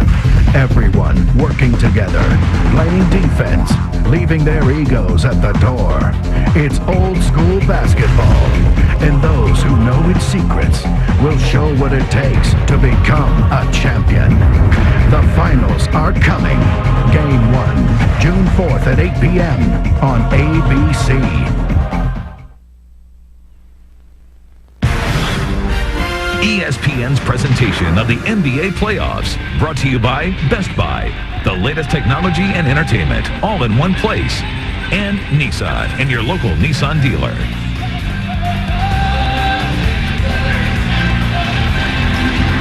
It is 79-71, a ball game with 8:49 remaining in the fourth quarter. Our Miller Lite storyline in this one, the story of really the whole series for the New Jersey Nets, is that they have outdone the Pistons in the paint and with fast break points. As you can see, Detroit has no points in transition tonight. 22 points in the paint. Let's check in with David. Guys in that huddle, Rick Carlisle, the main thing talked about defensively, take away those cuts that you saw. Lucius Harris got an easy layup. He thinks they can take those away and make the Nets shoot jump shots. Offensively, I expect you'll see more of Corliss Williamson. They think that he's getting going a little bit. Let's go over to Michelle. Well, Byron Scott in his huddle said, we cannot continue to trade baskets. We've got to get stops to get this game back in our style, up and down the way we want it. We have got to play the heck out of them. And I said heck, but you can imagine what he said, Brad. All right, well, we're less than 9 minutes, and it has that feeling, and we've been feeling it really, even when the lead was 13 or even 11. You could sort of sense that maybe the Nets were getting either a little bit disinterested or lazy, and Detroit's taking advantage of that, even though Corliss Williamson only gets 1 of 2 from the free throw line. It's a 7-point ball game. Closing them out, pushing them over the cliff, always so hard, as Clifford Robinson pushes Kenyon Martin in the back. The closeout game against Boston in the previous series. Double overtime. Nip and tuck the whole way as the Celtics came up with an inspirational performance before finally falling apart at the end. Speaking of pushing a cliff, Cliff Robinson with the push gets his 4th foul. And the key is not giving up any offensive rebounds. Oh, my goodness. Look at this battle. There he pushed off a cliff. Kenyon Martin inside. What a great play. I mean, what a great player. Athletic ability to be able to hang in the air, double clutch, and make that shot look much, much easier than it was. But if the Pistons are going to get back in this game, Hamilton waited too long, didn't he, to take that shot? He was figuring out how many times he could shuffle his feet before they were actually going to call traveling, and they never did. And then he missed the shot, which would have been a big one. Nets trying to answer the charge call with 8 minutes left. Yeah. Jason Kidd underneath. 18 for Kidd. And it's back to 11. I want to see Kenyon Martin play against Tim Duncan. You might get your wish, partner. Catch the check. Endorse it on the back. They're 7 minutes and 55 seconds away from advancing with their second straight playoff sweep. 4-0 over Boston. Will it be 4 over Detroit? The bench thinks so. The fans think so. 83-72, New Jersey.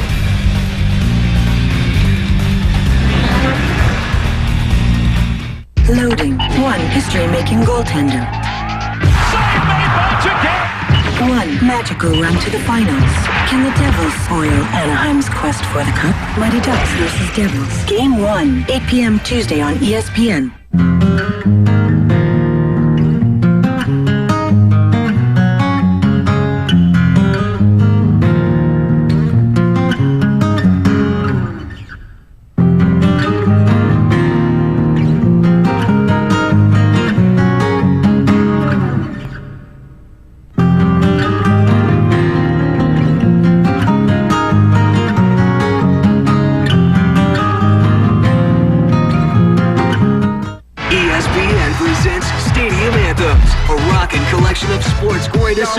Including Get Ready for This, We Will Rock You, Start the Commotion, and more.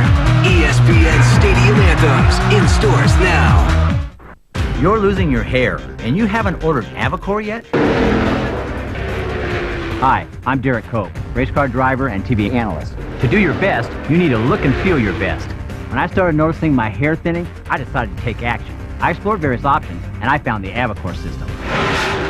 The experts at Avocor told me that hair loss is caused by a body chemical called DHT that stops your hair from growing. Avocor has an all-natural DHT blocker, and its topical physician's formulation starts your hair growing again. It worked for me.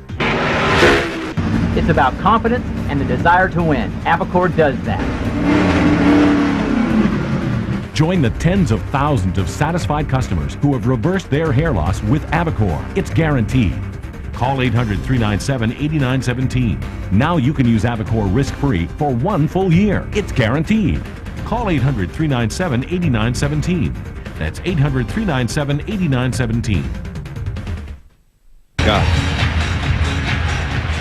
They're going to be going to Texas if they hold on to an 11-point lead with under 8 minutes to go. They've done well on the fast break and their work inside, not necessarily that great from the outside again tonight.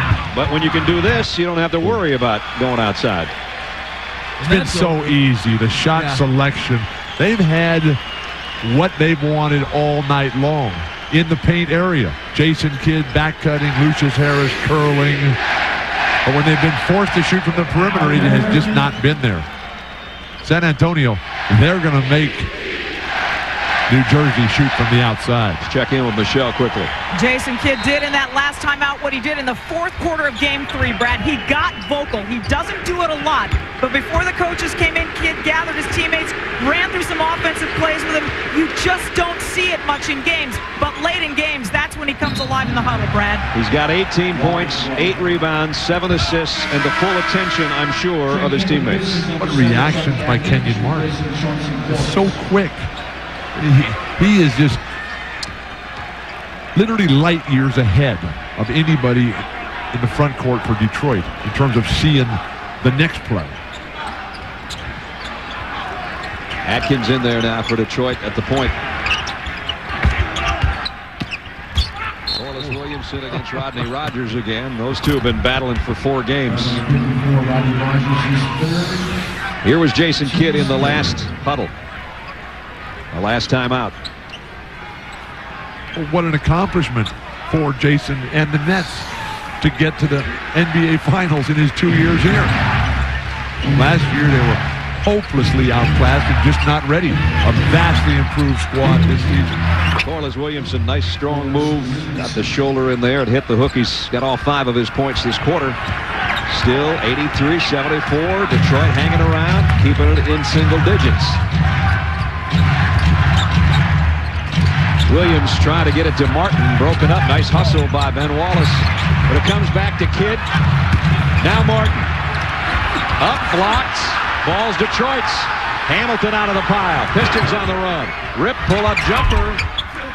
And Jason Kidd the rebound. Ouch. And grabbing his right ankle.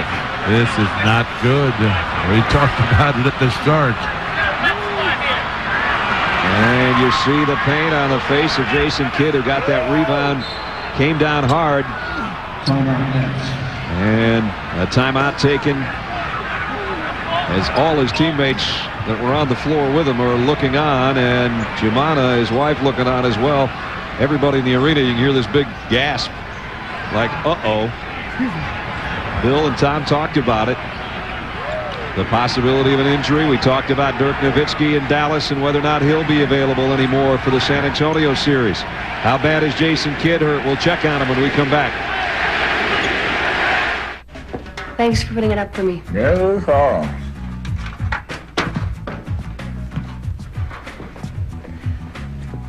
Sure looks great. Here we go.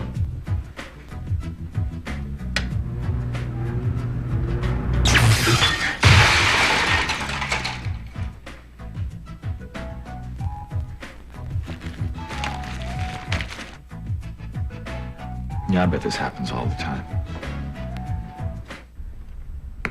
Win by 2. Oh, yeah?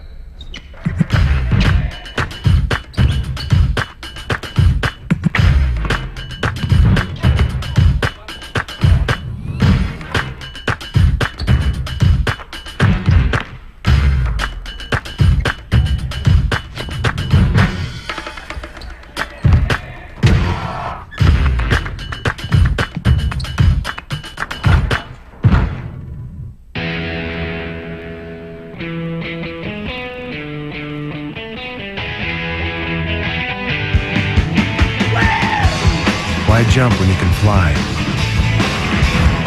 Why leave when you can make an exit? Why slip when you can slide? Why just drive when you can change the way you move through the world? The V6 Nissan Altima. Have you ever had that dream? Bottom of the ninth, down by 2. Runners on first and third, 2 outs. So have they. Catch the NCAA Super Regionals with ESPN College Grand Slam only on pay-per-view. To order, call DirecTV, Dish Network, or your local cable company. Tonight on SportsCenter, much more from Game 4 in New Jersey. Plus, will Dirk play through the pain in Game 3? When's Barry back in the swing and why the Yanks are hurting for a win at home? That's all on SportsCenter after the game on ESPN. The whole team came out to Jason Kidd. He led the whole pack back to the sideline. Here's what happened when he came down. He turned his ankle by hitting Ben Wallace's right foot. That's what sent him to the deck. You get another angle here. See the right foot, and it turns out over Wallace's. Yikes. Got up under his own power, in fact. He's getting ready to take the inbounds pass right now. He's all right. After walking it off. Not only got a huge ovation, but he's waiting to be the trigger man. This guy's tough. Yeah. You know, I hate to sound callous, but what was the foul on that? Or was there a foul on that? There wasn't, I don't think. There was. It was on Wallace's third. And a gigantic sigh of relief and ovation accompanying it as Jason Kidd appears to be moving freely. Harris, Williams, Martin, and Rogers out there along with Kidd. This is Lucius Harris. Oh, that's a tough jump shot. Tough jump shot. 7 for Lucius Harris. Lead goes back to 11. Sorry, Brad. I was going to say, it's great to see Jason Kidd back out there moving. With Weber out, Nowitzki out, guys. All you want as a fan this time of year is see the best teams go at it and be completely healthy. Isn't that step? Whoops. And Jason Kidd almost came down funny again as he grabbed the ball. With his 10th rebound, second game he's had double-figure rebounds. Rodney Rogers says, I'm all alone. Got it!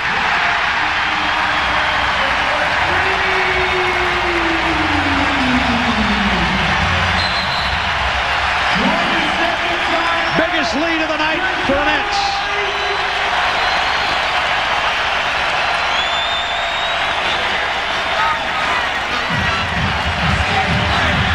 Rodney Rogers becomes yet another New Jersey player in double figures. Great balance tonight. Here's the pass out. Harris, Rogers, nobody near him. The team game. Lucius Harris, the presence of mind, knowing he's smothered underneath the basket. Couple of dribbles out, kick it to a wide open teammate. Nets starting to feel it, so are their fans, their towel-waving fans here at Continental Airlines Arena. Let's check in with Michelle Tafoya.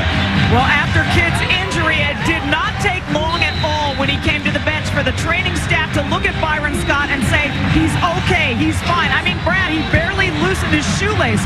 But before the game, Byron Scott told me when he saw Dirk Nowitzki go down yesterday, he said, all the more motivation for us to close this out. You never know what can happen. Chucky Atkins knocks it away from Jason Kidd from behind, and then Detroit turns around and throws it away. What a great crowd here. And remember, even if that ankle of Jason Kidd hurts a little bit, think of the great rest period they're going to have before the finals if they close out the last 5.5 minutes here. Here's Kidd behind Williams. He's going to take the jumper. Got it! 20 for Kidd.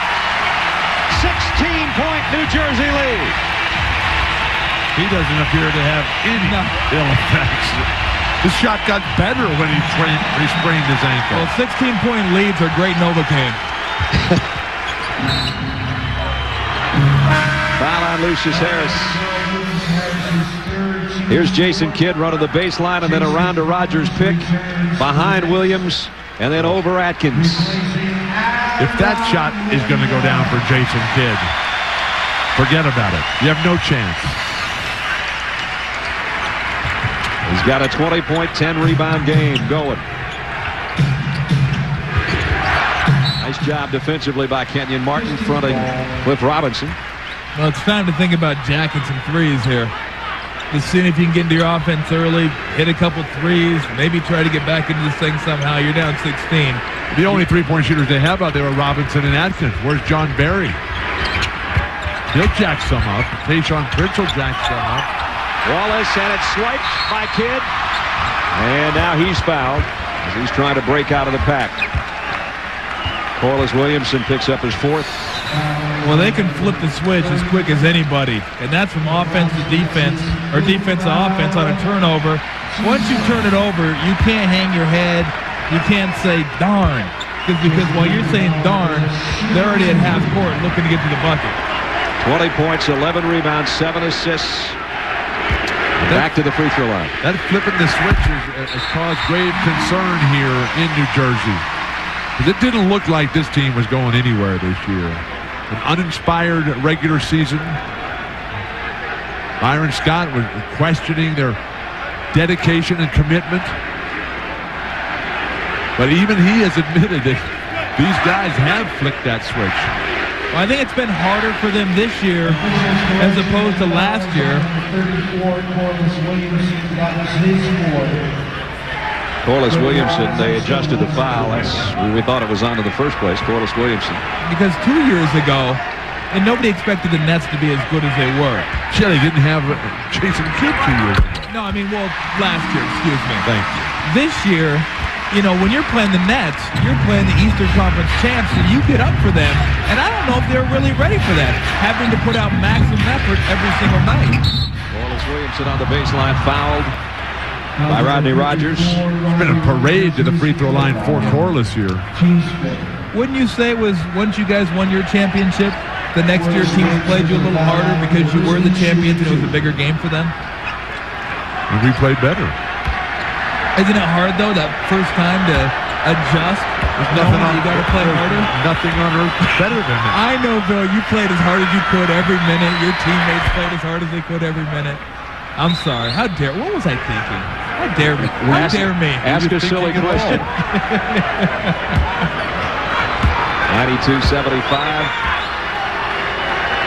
There is a responsibility that goes along with being the champion. Understood. Oh.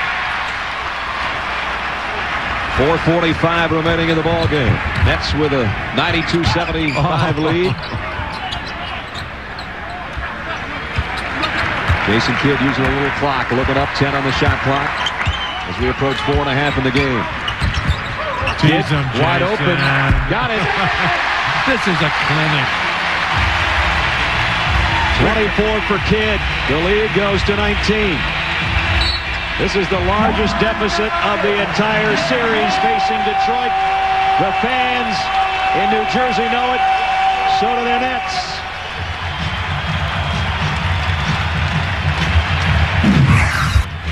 They might want to guard Jason Kidd when he has the ball at the foul line.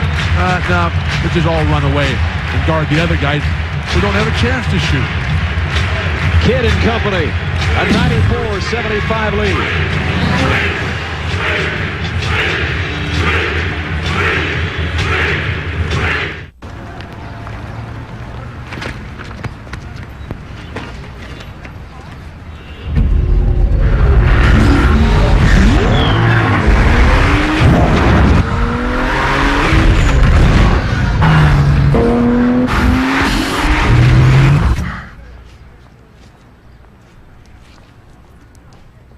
The all-new 265 horsepower Nissan Maxima. Hello, this is Infone.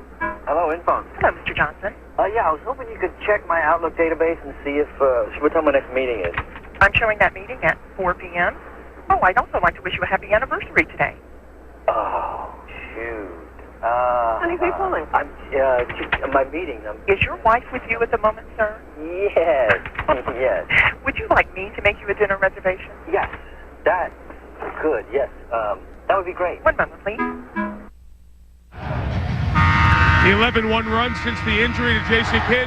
Nets on their way to the finals. Guys, are they better equipped? Obviously, the answer is yes. How well do you think they'll do in the finals? Well, I think they can do extremely well. This is a very talented and experienced team. Plus, they're a great defensive team, and they make you pay when you turn the ball over, something San Antonio struggle with if they do it man. Well, last year when everybody said the Nets had a chance to win, I thought they were crazy. But this year, with the acquisition of Rodney Rogers, Kenyon Martin's a much better player, they have a definite shot. And Brad, this will be the 8th time that the same building hosts the Stanley Cup Finals and the NBA Finals in the same year. Back to you guys. Devils on Tuesday nights. The Nets get to wait around and see who survives Dallas and San Antonio. The NBA Finals start June 4th, 8 o'clock Eastern on ABC Sports, your new home for the NBA Finals. We hope you're going to be there with us. And the Nets certainly are going to be there, it appears. Final 4 minutes of this game. Chucky Atkins outside. Ben Wallace not done playing yet. Another rebound. And Ben working for a shot in the lane. Missed everything. Kenyon Martin clears it off. I would give maybe another minute and a half to Jason Kidd, and then I would imagine that he'll be sitting on the sidelines watching the rest of the game. Here he is, backing in, Chucky Atkins. Nice passing. Kenyon Martin for 3.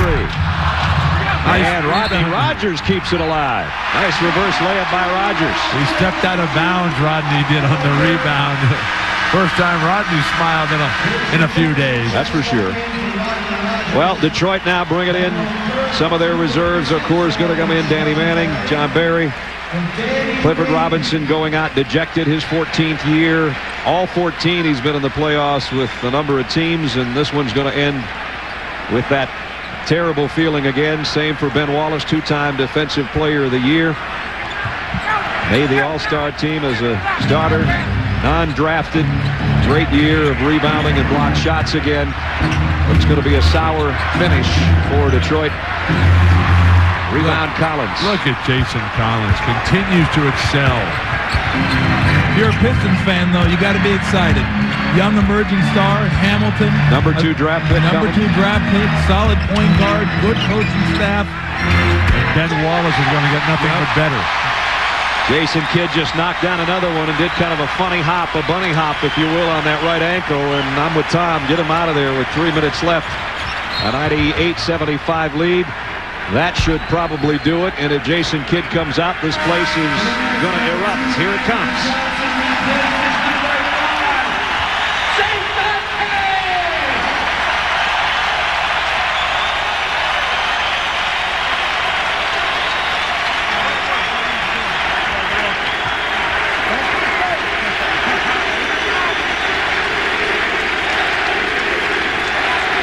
Now the chance of MVP. If you've been logging on to vote, he might be one of the front runners. 26 points, 12 rebounds, and 7 assists again. Rip Hamilton working on another 20-point game, even in what is going to be a defeat. He had 24, 24, and 21, so he did everything he could offensively and played brilliantly in these 4 games. Another 20-point night for Hamilton. I guess the question is now, how does this team match up with either team from Texas? And I'm assuming that if Nowitzki's not going to play, Dallas is not going to win that series. And you always now there's a bold statement. You always start with Duncan. Jefferson inside. And Lucius Harris is playing ball. And this second-string backcourt for Byron Scott has been fabulous. The Mavs, by the way, if you do look ahead, if they made it, they swept the series 2-0, won by 8 points and 9 points. But, of course, that was with a healthy Dirk Nowitzki. The Nets in San Antonio, if you ask, they split their season series 1-1. One game was a 9-pointer, one was a 14-point game. So that's just regular season, but that's how it looks. And right now it's a 21-point lead with just over 2 minutes left. And the New Jersey Nets are going to be going back to the NBA Finals. New Jersey is playing better ball right now than this squad has ever played since Jason Kidd showed up. Atkins misses outside. Of course, 2 seasons ago, and Tom and Bill touched on it, it was a team that was 26-56.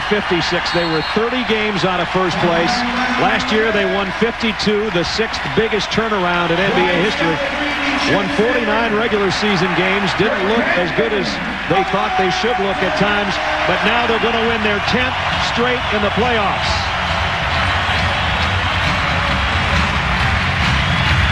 Tomorrow night on TNT, San Antonio and Dallas will be on TNT.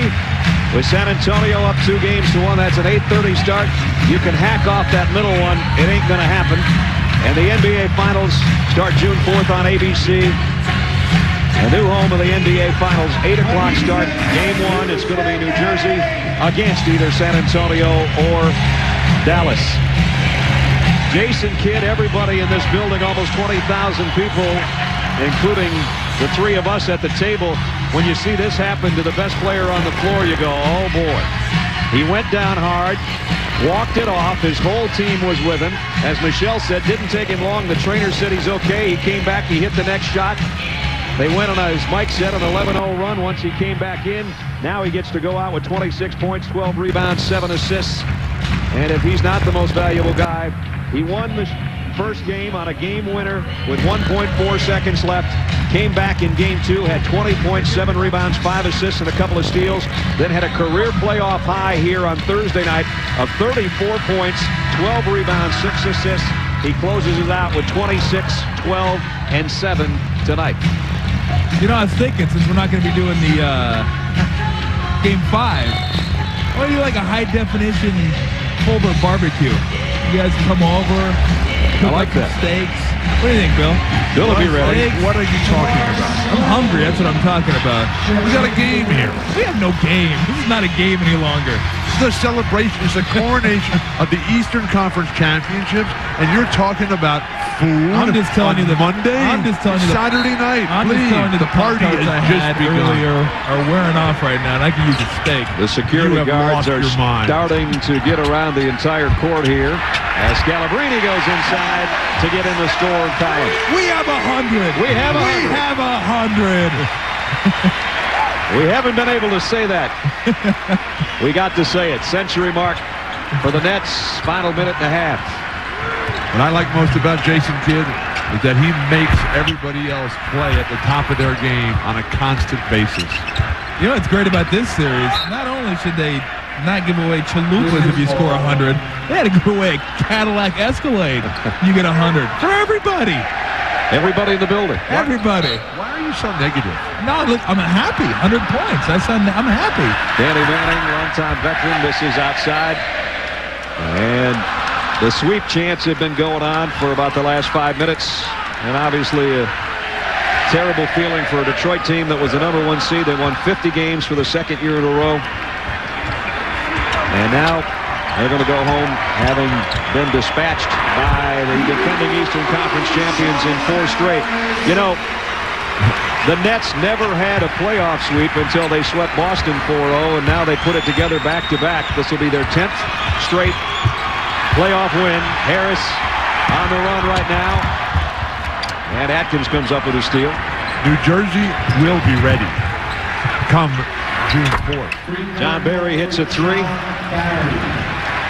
Down to 40 seconds. 102-80. Nets on their way. Now everybody up. You know, I know it's going to be a big talk in the offseason where Jason Kidd's going to go. I think he belongs here. I think it's the perfect fit for him, perfect style for him, and it's good for the NBA to have a once downtrodden program, the New Jersey Nets, be good. 20 years ago when they were playing at Rutgers, nobody knew who they were. They had Bernard King and maybe nothing else. I talked to my buddy Slim Dave, who used to go to all those games. He said we could sit in front because there was nobody there and nobody gave us respect. He moved to Georgia, went to a Hawks game, said, I want to buy some Nets gear. The guy said, we don't sell CBA stuff here. They haven't gotten any respect. Now they're getting respect. They are the back-to-back NBA Eastern Conference champions for the 2nd straight year. The New Jersey Nets are going to the finals. They'll be heading to Texas. The first game is June 4th on ABC.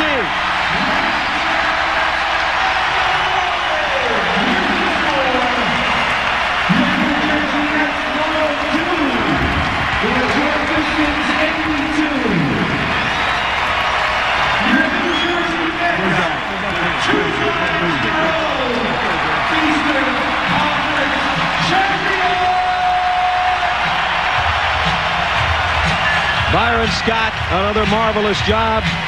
He said 1 quarter at a time, 1 game at a time. They didn't want to just steal one from Rick Carlisle's Pistons in Detroit. They wanted to find a way to take two.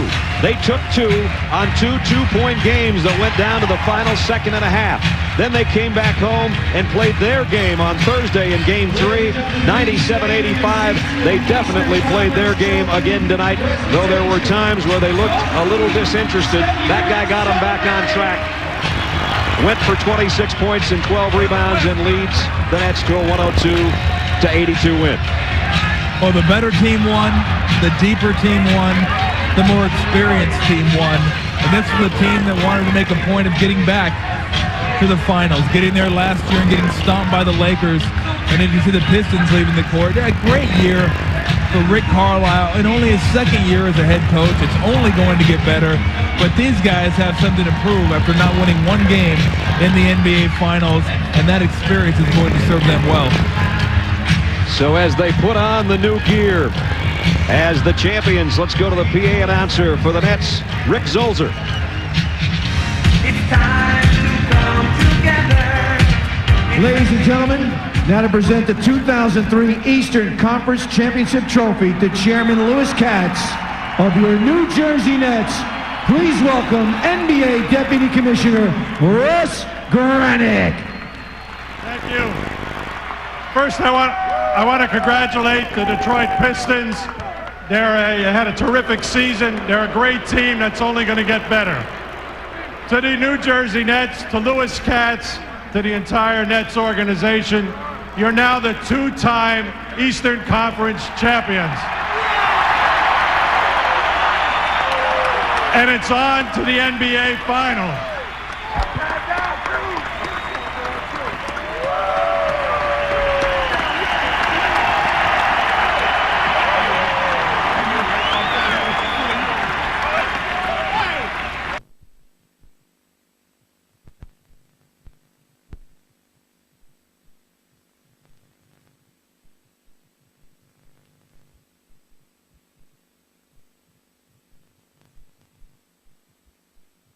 Lines are ready.